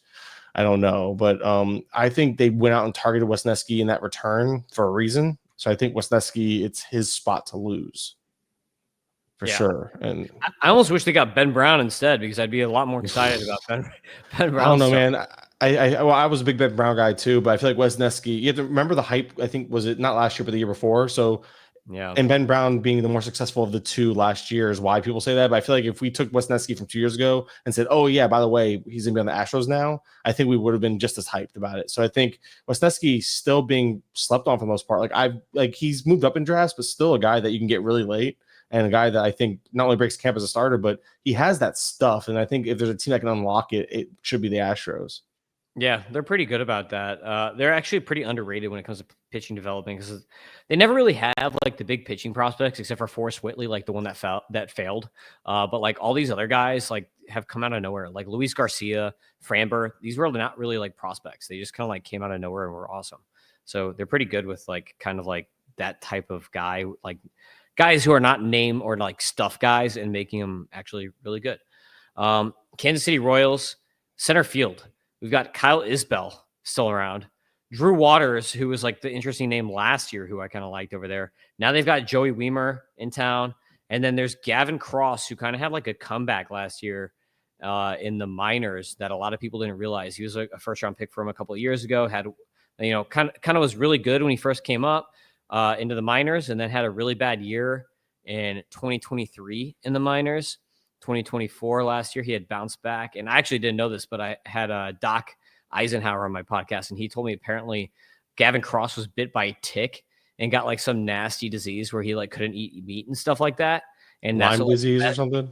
It's not Lyme disease. It was like Rocky Mountain something or Oh, another. jeez. But apparently he got really sick from it, and that's why he was so bad in 2023. And I didn't even know about that. That's a fun one. Yeah, but I think he's an interesting name to watch because the center field position for the Royals has been so bad for such a long time. Like I can't remember the last time that they had a good center fielder. It might have been like it might have been like Beltran. Like that's how long it's been. Like good on both sides of the ball, right? Yeah, because Lorenzo Cain, right? Yeah, Kane. Yeah, exactly. That's it. There's the name right there. I had to think of it was I'm thinking for some reason Kane on the Brewers came to mind. I'm like, wait a minute, he was on the Royals team that won it all. Hold on. Yeah, exactly.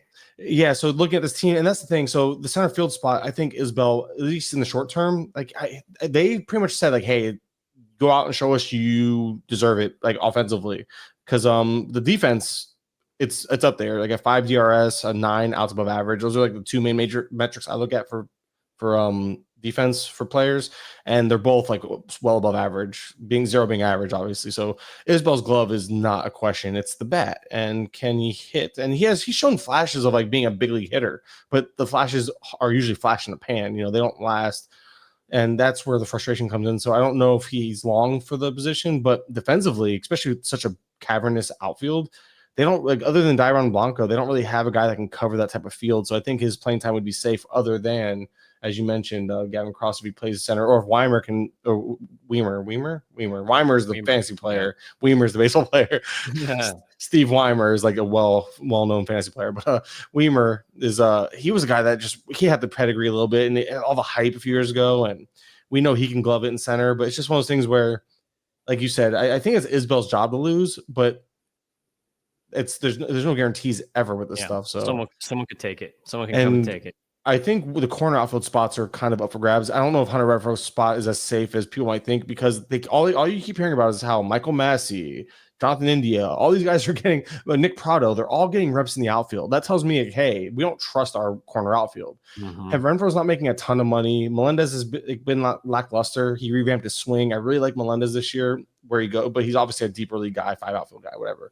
He's a guy that, in terms of just pure skill set, I know the defense isn't great either, though, so he kind of screws himself there. He needs to fix his defense and his hitting. But so the raw tools in terms of like power are there for Melendez, which can help keep, especially as a lefty, can help keep him in that lineup. But at the end of the day, it's there's a lot of potential for like someone else to come in and swoop in playing time for the outfield, not just via center field though. Yeah.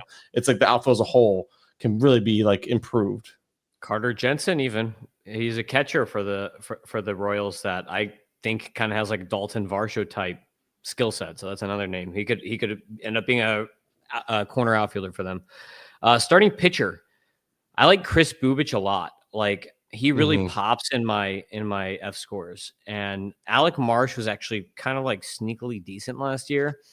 But I'm from Missouri originally before I moved to Florida. And so I know a decent amount of Royals fans. And I have a lot of Royals fans tell me that Bubich is an awesome reliever, but a terrible starter. And like, I don't watch a ton of Royals, and Bubich didn't even start last year. It was the year before when he was starting. So like, I don't know whether or not to buy, what they're telling me, but like he really pops in my system. So I like Bubic, and I actually have quite a bit of shares of him already as like a nice back of the radar type guy. Like, what do you think, Bubic and Marsh? Do you think Bubic sticks as a starter? So I think Bubic was the year that everyone, like right before he got injured and missed the whole 2020, was it, I guess 2023 season. He missed 2023, returned last year as a reliever. He was like, he had increased velocity, new pitch mix, I believe. Like he was like looking like that breakout, like he was having that stuff that everyone's like bought into.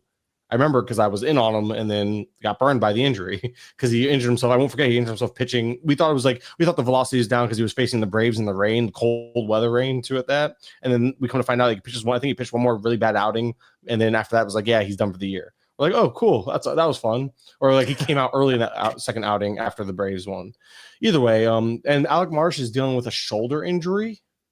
I think at least that's what came out like a week ago. So I don't know how that's going. But so he might already be just kind of drawing dead. But Daniel Lynch is in the mix again, and Daniel Lynch, and it's funny because you have Lynch and Bubic both look really strong out of the bullpen, but both lacking as like starters. Both have shown flashes though. And I like the word flashes today. It's my go-to word when I don't know like just how to sum it up, right? But I think Bubic is the guy that gets the early lean. But I know Lynch is in the mix. And it's going to be interesting, but I like Bubic. I think he's worth a shot as taking a dart on a guy like that. But if he misses out, he's easily a high end reliever type that could easily mix into the save fold later on in the year if there's an injury somewhere else. Because he was a guy that I thought before they went out and got Estevez, who we're about to talk about the close situation. I thought Bubic was going to be one of those guys. Him or Lynch could easily have been in that mix for 8th, 9th inning stuff, depending on how they utilize Urseg. So those guys are both easily like Bubic or Lynch, whichever one doesn't get into the rotation, easily can be strong back into the bullpen types if someone is to falter or fail.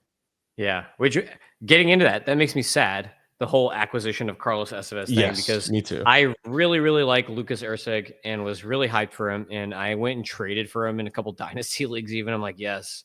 I was like, this guy is so underrated. Nobody wants Royals closers. This guy, it's going to be awesome. And then they signed Carlos Estevez, who I think is not nearly as good as Urseg, but for whatever reason, Estevez is always closing. Like, he's just one of these guys, I feel like, that he's always gets the closer role, even when he's not the best reliever. Like, even when he was with the Angels, I felt like there were better. Like, I liked like Quijada better than him, even at one point when he was with the Angels. But he makes it work. He does well. He does fine work. He's not terrible. So I guess like being an average closer is and making it work and not blowing 8 saves a year. You could just keep running with it for a while. So I don't know. Do you think Estevez gets it just based on like his career track record, or do you think the Royals are going to take the gamble and like let Urseg close because he was good enough? If he was not paired with Mason Miller last year, like his stock would have been much higher than it is right now. You know what I mean? Yeah, and I think Estevez is good. I think so. The thing is Urseg, we saw him in the role that he's about to be back into last year, and he was dominant. I think they really liked having Urseg in that role. See, I was naive enough to also think that Urseg was safe. And it wasn't just because I thought it was a mix of they had these guys, like they have the Bubiches of the world, they have Daniel Lynch's, guys that they made, they have Hunter Harvey. They had guys, I'm like, man, their bullpen is solid. They don't need to go out and spend money on a closer. They went out and paid, I think, 13 AAV, I think, or something like that. So that's closer money for this team, in my opinion, because that 13 million could have got them a corner outfielder or a center fielder. They could have gone out, they could have gotten Bader. Like if they wanted somebody with a little more offense, but like guaranteed good defense in the outfield, Bader would have made a lot of sense for this team, right? They didn't. They spent that money on more relief pitching. I think they're attacking. I think they're trying to set themselves up to where their pitchers can go 5 and dive if they have to and stuff like that. So at the end of the day, though, I think Estevez is that guy where it's like, I mean, this ballpark will play to his strengths too, because like Estevez isn't the best closer, but as long as he's closing at home, I think there's a little more give there.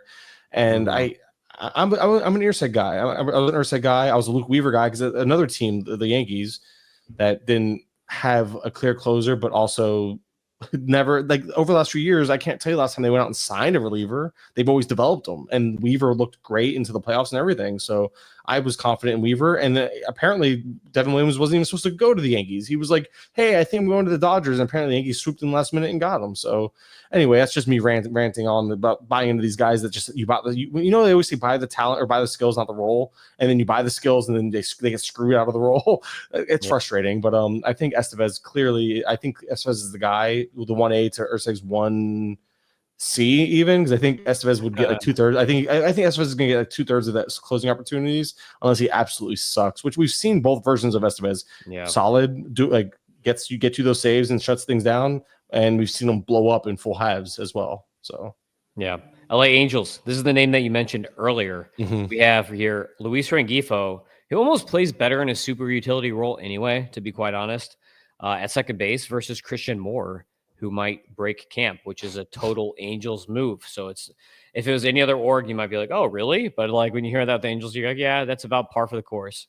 So what do you think? Is Christian Moore going to break camp? Yeah, I guess so. And I'm just trying to figure out where Rengifo is going to play if that happens, because Rengifo, I kind of penciled in my brain, like mostly the everyday second baseman, because he's not the strongest defensively, but he was good enough to at second base. He was fine and all that. But like, are they going to? They're talking about getting him outfield reps. His splits against righties, good, not great. So, and last year they toyed with his playing time initially before injuries forced them to play him every day. But Rengifo batted like 7th roughly on average against righties, which is probably where he's going to start out batting again. Well, no, there was a quote that he was batting towards the middle of the lineup, but the lack of punch in that bat, I'd be surprised if he's batting like higher than 6th against righties, but he hits lefties a lot better. So against lefties, you see him move up type of thing. Rengifo should play most days. Maybe they want to give him regular rest too, though, because his constant ailments every year. So if Moore breaks camp, that puts a real question in terms of like, and if Neto is ready to break camp too, that's shortstop. So shortstop and second base are now taken, assuming that they want to play. I don't think they'd call up Moore to not play every day, right? So then you wonder, where's Rengifo? There is no spot for Rengifo unless they're going to play him at third base and let Moncada be the bench guy, which is for $5 million. That's all Moncada's making. Moncada could easily be bench depth, play 3 to 4 games a week for them because he's the switch hitter. You could play at third base. You could play second base probably. So that's where it's kind of tough. So Rengifo could get screwed out of some playing time, maybe playing 5 out of 7, one of those like 5 out of 6 some weeks, 5 out of 7 other weeks. That way he plays every day or just about, but also gets regular rest to stay healthy. But Rengifo has earned the opportunity to play every day for this team, but I feel like Ron Washington doesn't seem to like him.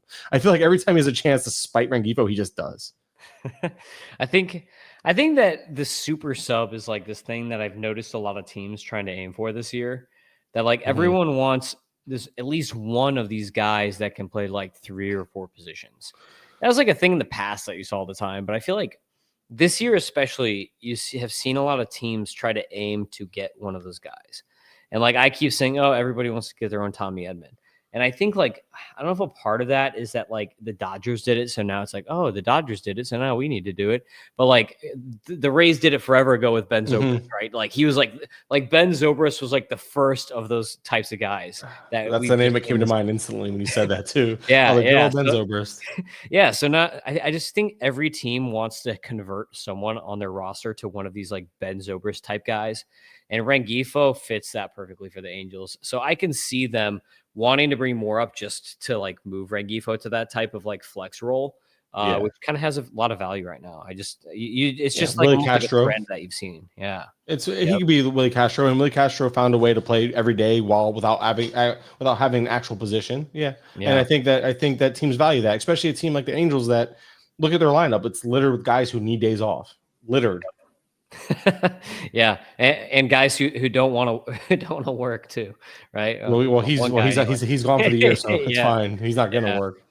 It's like he waited for spring training, like, you know what? Now I need hip surgery. Actually, like totally. He definitely did that.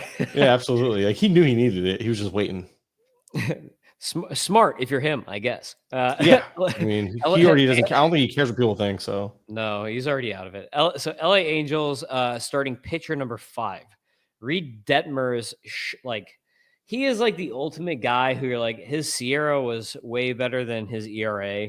And like, I don't know, some of that is probably self-inflicted based on like pitch mix, because like as a fantasy player, you want to look at that and be like, okay, this guy is going to be way better next year automatically. but I think like he just gave up a ton of bombs last year. Like it's just really bad pitch mix. Like I don't know, way too many home runs. So like he's around. Then they've got Chase Seth, who I think could be a decent starter still. And then you've got Caden Dana, who should probably still be in the minors. Like I don't know why they brought him up last year as a 20-year-old. And then you've got Jack K here. I'm not even trying his name. I never have. But Kashanowitz, that's something like that. I think how you do it. I'm better with Spanish names than I am with Polish names at this point. But I don't know. Reed Demers is probably going to get the run here, but like I feel like Seth he deserves another chance to be a starter. I think. Like, where are you at on that? Because like Seth, if he was in other orgs, he'd probably still be in like double or triple A. That's another guy that they brought right out of college and was like he was starting.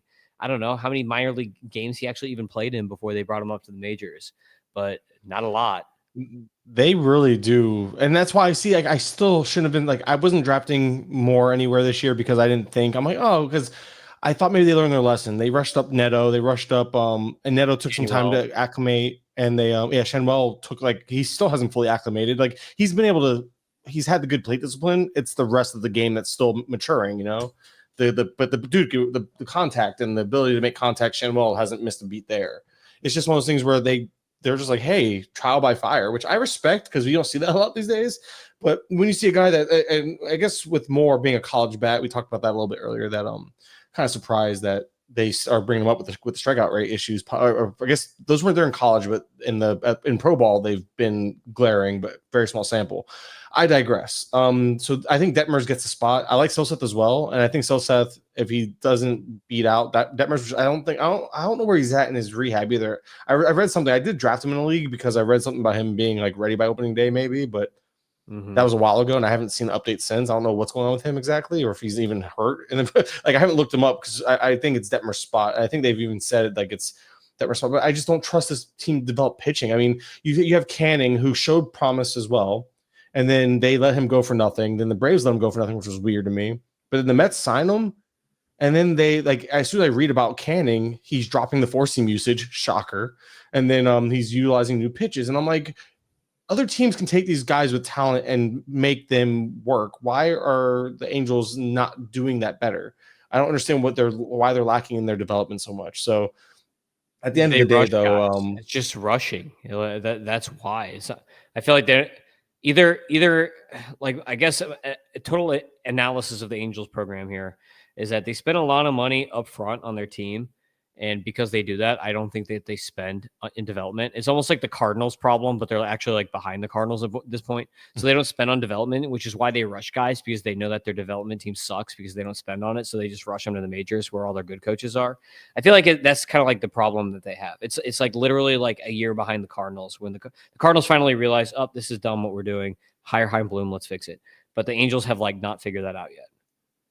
Yeah, it's aggravating because then you have these guys like, and the White Sox were like that for a little bit too. Because I remember, or was I'm trying to remember which team it was that somebody had to go to the drive line to figure their stuff out because their development was so bad, and then they went to the drive line, figured it out. I think it was Dylan Cease, so it might have been the White Sox. Yeah, and that's where and that's how he got good because the development was like lacking there so bad at one point. Now it's obviously a better. It's just crazy how like the waves come and go with this stuff. The Marlins have completely revamped everything. Like, as much as I hate the Marlins right now, as a guy who actually follows the team or followed the team, they're just an awful ownership right now. I have no interest in being a fan because they're like they're doing what the Athletics have done pretty much up until this year, and now it's a whole nother thing. But I really do like how they've addressed development, and they've gone through and really revamped the whole development because they could develop pitching for years. They can't develop hitters for nothing over there in Miami. So. I love my tangents, but yeah. So I think at the end of the day, we can get back on track. I think Detmers and Seth are the guys there, and I think Detmers gets the first shot. Yep, Minnesota Twins first base: Jose Miranda or Ty France. Like, Miranda actually had a pretty decent bounce back last year. Ty France had probably his worst year that he's had since he's been in the majors. So like, I get it. They got France pretty cheap. And they got him cheap enough where he doesn't have to play. You know what I mean? So I think that there's some flexibility here. What do you think happens at first base for the Twins? I think that they're all going to play. And the reason why that's like a boring answer, it's because today there was a quote before we started, like at some point earlier today. Hey, Jose Miranda is going to play a ton, on top of Ty France playing a ton, on top of Bader playing a ton. It sounds like coach speak, but then when you think of Rocco Baldelli, this goes back into tendencies. He's going to play all of them like 4 out of 6 games because he wants to keep everybody healthy. Even last year when Buxton was healthy, Buxton would still like sit, like if they had like a run of lefties coming up, said that he would play against all the lefties and sit against righties, even though he wasn't a platoon bat. They treated him as one during certain ways to keep him healthy and in line up against his strengths and weaknesses.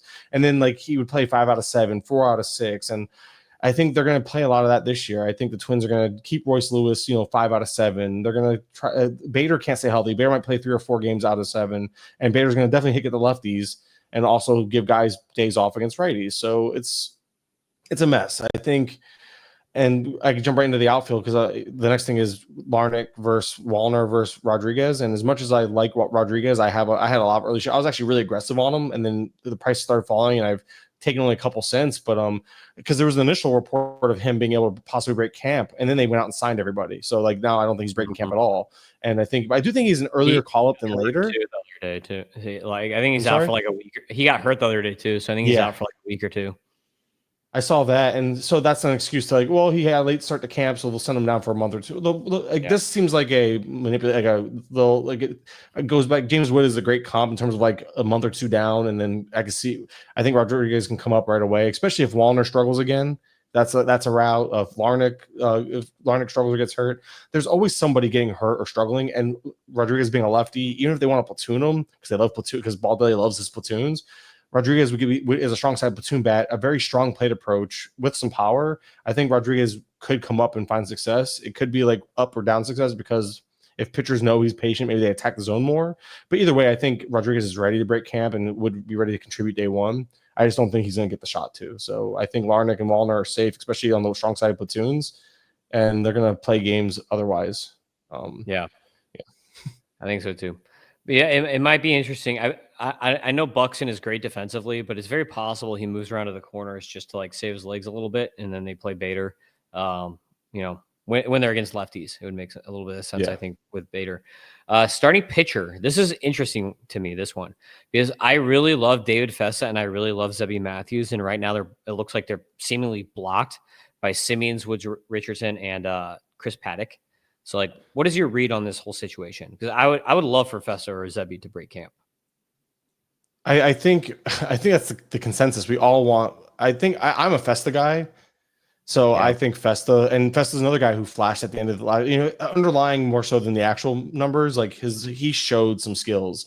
Festa showed those skills, and I want that type of guy in my rotation. I feel like that's a waste. Woods Richardson, as much as I like him as he's more of a depth guy though. He's the type of guy that we were talking Bailey Falter or Ben Lively. Woods Richardson feels like that type of guy where you keep him in the back end of rotation in a multi-inning role or in the minors, and he's your first guy up when he's that guy. I think he's your SP6, a real life SP6. I think Paddock is going to pitch. I think the contract guarantees that. How long he makes it before he gets hurt or anything, that's to be determined. But SWR has his name is too long to say, so we're going SWR. He has an option, so I could see him starting out in the minors and Festa getting a shot to break camp, because I don't see why they would hold back Festa from being their 5th starter over SWR, because I can't see there's nothing there that keeps SWR in the rotation for me other than he did it longer. And he was decent. Like, he wasn't bad, but why would you waste your bullets of Festa in the minors at this point? I think Zebby Matthews is kind of stuck behind Festa. I think he even might be the type of guy I would want ahead of Woods Richardson if there's a long-term injury. Like, if Paddock goes down and he's out for like a month or two, you bring up Zebby Matthews. But if it's like, hey, we need a spot start for 1 or 2 games, Woods Richardson would come up type of thing. Yeah. But I think Festa, so I look at it like I think Paddock's safe, even if I don't agree with it. And I think Festa and Woods Richardson are fighting for that 5 spot. I'm rooting for Festa, but it wouldn't surprise me if it went the other way. Paddock would be so good in the pen, too. Another 2-pitch guy, basically. Yeah. New York Yankees, I have nothing here because I feel like their lineup is basically just like set. Like, I don't see any position battles. Yeah, maybe. But like Peraza has been around for a while, and I feel like he's got to get a shot at some point. And I don't know, I feel like they would need to add someone to displace him at this point, but maybe I'm wrong on that. Cabrera did all right last year. He's like a year removed from having that good year. And then Boone loves LeMahieu. Boone has always loved LeMahieu. So if LeMahieu's healthy, I would not be surprised if LeMahieu takes the spot. I don't think he should get the shot at it at this point in his career, but Boone really seems to like him. So like it wouldn't surprise me if because he obviously LeMahieu's going to be at the very least a part-time player. I could see LeMahieu getting the first crack at it because they really do love Boone's always had a thing for DJ LeMahieu. So Yeah, I could see that. Mariners, first base, Luke Raley and Tyler Locklear. Tyler Locklear came up for a little bit last year. Raley performed pretty well, but he's like a platoon guy. So do you think Locklear makes the roster first off? And like, even if he's in a weak side platoon with Raley, would he make the roster? Or like, what do you think happens with this situation? Raley can play outfield too, so I don't know. I was say, is Locklear a righty? I thought he was a lefty. I'm probably wrong there. I'm just he's a righty. You were right. Okay, yeah. I thought he was lefty for some reason.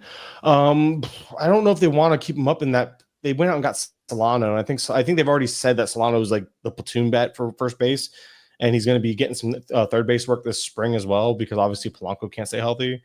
But I think that because they have Mitch Garver kind of soaking up a spot and Haniger soaking up a spot between DH, catcher, and all that, it kind of limits Raley's ability to like stay in the outfield regularly, especially when you have obviously Victor Robles. They want to make sure they have Randy Rosarena and J-Rod. So they have their outfield kind of set. Raley can't really fit out there.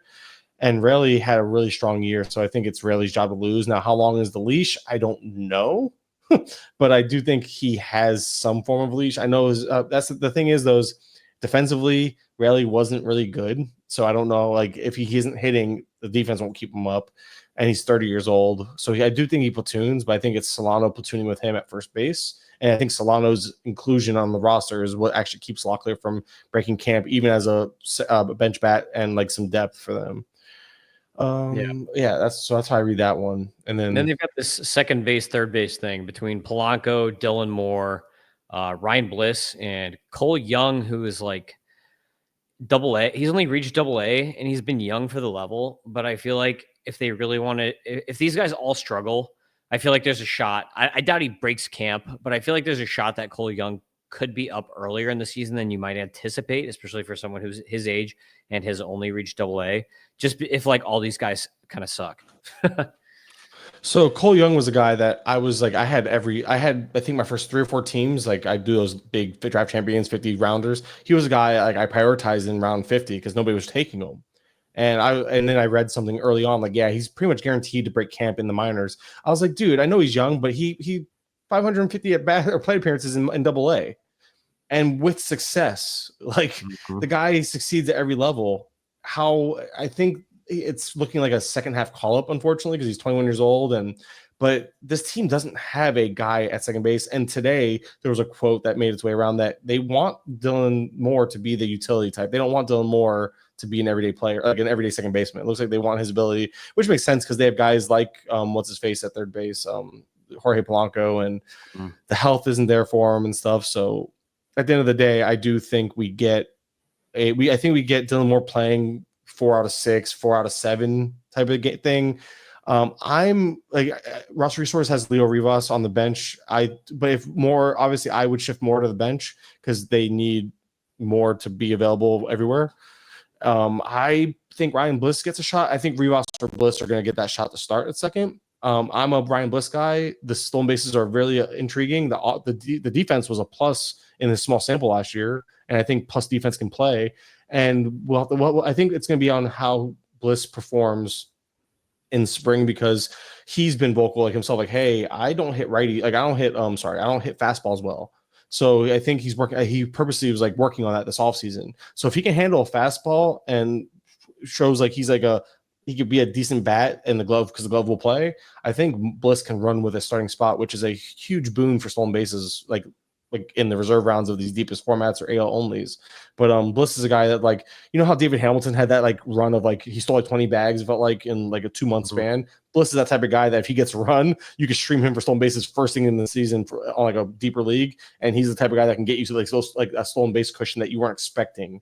You know, like every year there's one of them. John Birdie 2 years ago or 3 years ago it was. David Hamilton last year. I feel like Ryan Bliss can be that guy. That's a great if assuming he gets a run. I agree. I think that's a great comp. Tampa Bay Rays, everyone's a platoon, right? But you've got the situation here where they signed Eloy Jimenez, and like you don't sign him if you don't like want to at least try him, I think. But like, is Jonathan Aranda, who you finally are like, oh yeah, he's finally got a path to at bats, is he now going to get blocked by Eloy? I'd be surprised if he did. And I saw something about somebody not like they don't want to limit his like they don't necessarily want to platoon him, which is weird to me. I have a hard time believing that because not that Aranda can't hit lefties. It's just this is a team that's it's always been very like like you said, platoon heavy. So the Rays not platooning Rondo would be surprising, or maybe they move Rondo off of DH to play somewhere else against lefties. But I don't think they went out and got Eloy to not have him on the team. Now I think it's gonna be. I think it might be a limited role, and we're a year away. We're a year removed from Eloy being a truly great hitter. Or maybe it's been a year and a half. I don't know, it's been a very short time. And Eloy Jimenez can still hit the crap out of the ball. He lost 25 pounds. I know the best shape of your life crap. The guy still runs like a newborn giraffe. I'm aware of all these things. But the guy, like the talent, like the talent in that bat is undeniable, I feel like. And I think the role could be similar to what we saw with Harold Ramirez for them at the very least, where he played against most lefties, some righties as needed, but because he's limited in terms of like he doesn't really play the outfield, maybe they'll throw him out there on occasion in very, very, very rare situations because I have a hard time believing that they'll throw him out there at all. But it's hard to justify a DH only type of bat in today's game, especially on a weak side of a platoon. But with that being said, I think Eloy is out to prove that he can still play. He signed a very, very team-friendly deal, minor league deal at that. I do think he breaks camp with this team. I do think it's a weak side platoon with a little bit like 3 out of 5, 3 out of 6 type of starts initially. And then he work his way into a full-time role because like we saw Harold Ramirez do that, where it was like a lefty specialist that eventually earned his way into a role because he hit so well. I think Eloy can easily be that guy, but with power. Yeah. Talking about platoons, Texas Rangers, Evan Carter. This one made me so mad last year. Like I drafted Evan Carter everywhere and I'm like, oh, he was awesome. And then I didn't even look at the splits. I was just like, he's so good. He pops in my model. I was like, this guy's going to be a baller. And then what do you know? He's very, very bad against lefties and then didn't even play. Like they weren't even playing him against lefties. I'm like, what are they doing? I'm like, this is a top prospect. And they're just like not even going to try it. Like I at least thought that they would try it, but they didn't even try it. But like this year, because like, what do you think they're going to do? Because he's going to be in center field. So like, is he going to platoon with Leody Tavares? Like, what are they going to do here? Is he gonna just sit against lefties again, or is he getting full-time run this year? I have a hard time seeing him sit because of his as long as he plays a good center field, and I think he'll bat lower in the now if he gets when he coming off the injury and all that. Maybe Carter gets some days off, and those happen to be against lefties. So like say they play 2 lefties out in 2 weeks, he'll probably happen to sit both of them. By design, obviously days off, but also to platoon them. But I don't think it's a strict platoon. You know what I mean? Like I don't think it's like the way they were treating them last year. A lot of it's just for the lack of like Tavares he could glove it, but I don't think he hasn't his lefty splits or his splits against lefties are awful. Like he can't hit either side of the ball, but his lefty splits are actually worse. A career 611 OPS, 72 WRC plus for Tavares against lefties. Like, granted, now if you look at, I remember, and this was something I was really scared of with Carter, and I actually ended up flipping the switch and going after Carter. Of course, he got injured because I was like, you know what, I'm going to buy in. And of course, I should have just stayed off him because I was off him like most of the draft season up until my bigger money leagues for some reason. And his splits going into like the minor leagues against lefties were noticeably worse against lefties. So this is like an ongoing thing, not just like a 1-year thing in the major league level. Carter's always struggled against lefties comparative to his righty splits, but there's no real we don't have anything right now.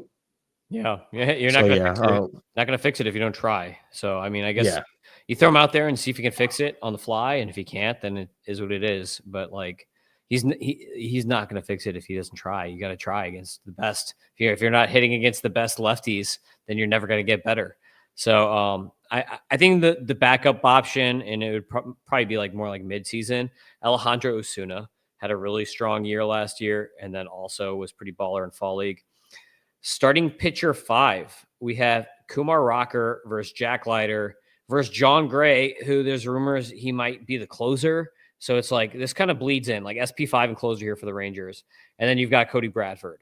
So like I really want Rocker to make it. And then we've got like closer. There's like John Gray, Robert Garcia, Chris Martin hanging around, and then like prospect Emiliano Teodo. So like this whole like SP5 to closer situation, like how do you is it I guess it's all dependent on John Gray, but like what do you think sides are pointing to right now with this whole John Gray possibly closing and opening up a spot for like a Rocker or a Leiter? Oh, you're muted, Mike. Of course I am. All right, so I'm good for that once a podcast easily. So John Gray, there's the rumors already been kind of squashed completely from like top to bottom. Like he's going to be in the rotation if he's pitching. That's kind of what they've already said. Garcia's dealing with an arm injury. So as of right now, I think Chris Martin's the guy, and it's funny because like I know Chris Martin has shown these things in the past that he can do it, but the guy can't stay healthy either. However, they did this with Kirby Yates last year. They brought in this older guy that was just able to shut things down and be a good closer. I think they're treating Martin in that role. I thought I've still like up until spring training or pitchers and catchers reported, I swear they were going to get back with Robertson. Robertson declined a $7 million mutual option, I believe, or a $7 million player option, which would have put him firmly in line to close even at 40. But they haven't gone out to get him again since, at least not to this point. So I'm wondering, like Martin feels like he has to be the favorite right now for closing. Mm-hmm. In terms of the rotation, I think the word on the street is Cody Bradford might be set for a multi-inning relief role to start, with Rocker making the back end of that rotation. So, and that leaves Leiter out of the rotation as well. Yeah, I love Rocker. I really hope he gets a shot. He was awesome last year in the minors. Blue Jays, we have here this odd situation with like Orelvis Martinez coming back from his suspension thing when he only played like one game or whatever in the majors. So like I like Will Wagner a lot, and I think he's going to get some run. But I guess kind of my worry here with this situation is Vlad is like, oh, I want to play third base because it's probably going to make him more money when he's a free agent this next offseason. But then you've got Orelvis hanging around. You've got Will Wagner who can play first or second. You got Ernie Clement who's supposed to play third. You've got Addison Barger still hanging around. Like, how do you think this situation ultimately resolves itself between all these guys? So I think today they mentioned something about Martinez needing to prove himself like in the field. So I think they talked about moving him from between second and third base. Ernie Clement's going to play. I never viewed him as a full-time guy. His offense is not good enough. The glove is great. It could play. It's almost like IKF of last year for them, where IKF was like, he turned into an everyday player, but shouldn't be an everyday player because the offense is just that, like, it's gross. Like he's not a good hitter. Like at least he can bat for some average. That's about it. Like he doesn't offer much else. And like the OPS is bad. It was roughly league average with a bat overall. I guess that's good enough to keep you in the lineup when your glove's elite. But I feel like and I've read something like the beat reporter, the main one, I can't think of his name right now, Keegan something or other, I think. He was talking about Ernie Clement, like the roles like around, they won like around 100 games this year, kind of like starting most defensive replacement late in games, stuff like that. So I think he'll play a lot. Just it might be inconsistent unless there's an injury. Will Wagner, we know he can hit, but like will they play him? Like will he mix in Barger? Barger's been hit and miss. I like Barger, but I think Martinez, they really got to see what they got in the kid. I know he's young. I know he's limited in terms of what he's done in the minors, and then obviously the suspension. But they also did call him up to get some run right before the suspension. So I think that they still have belief in him and want to play him. It's just a matter of can he hit consistently. We know the power. We know the raw tools are there, but can he make enough contact is the question. So I think it's gonna be I think it's gonna end up being really ugly mix of things. You'll have Barger get run here and there, and obviously when he gets run, he'll run it hot, and then he'll sit. Clement will play a good amount, but it'll probably be inconsistent, stuff like that. I don't think they even know the answer right now, honestly. Yeah, it's gonna be Vlad every day, and then a random collection of everyone else. For third base and DH, yeah, it's just they went out and they didn't address third base, and that was like one of their biggest holes. Yeah, and Nolan Arenado doesn't want to go to Canada, so or Detroit apparently. So closer, we've got Jeff Hoffman versus Chad Green. Sounds like when they brought in Hoffman, despite like whatever injury risks everyone else was seeing, sounds like they're going to let him get shots at saves. Chad Green was pretty Yeah. good last year. So, like, do you think Hoffman just comes and takes the job, or do you think like it's a mixed mode between these two guys? I think it's Hoffman's job until the shoulder falls off. If the shoulder falls off, because I know that's like the main concern. He two failed physicals or two teams flagged his physicals. There was a video today of Hoffman striking out Vladdy, which gets people hyped. Because I have a few shares of Hoffman, so I'm kind of like, yeah, that's cool. He's healthy, yay. But I think you don't pay the guy 11 million AAV plus like there's like innings, escalators and stuff like that. So I think he's getting paid closer money, and I think it's his job until he's injured or really he would have to really be bad. Yeah, agreed. Okay, that's it. That's the American League. 2 Yeah. hours. So it's all could- really great content though. So I we'll could do have told you it was gonna run long. Oh, I know. There's a lot of stuff. I had thoughts that maybe we could buzz through it all in about 2 hours for the holy thing, but that's cool. We'll hit up National League. We'll talk off air and get a time for National League. But you can check out Mike in the meantime on Twitter at Mike_Kurland and check out that spreadsheet. It's awesome. And you can find me on Twitter, X, whatever you want to call it, at Fantasy Aceball. And until next time, peace out, everybody. See you.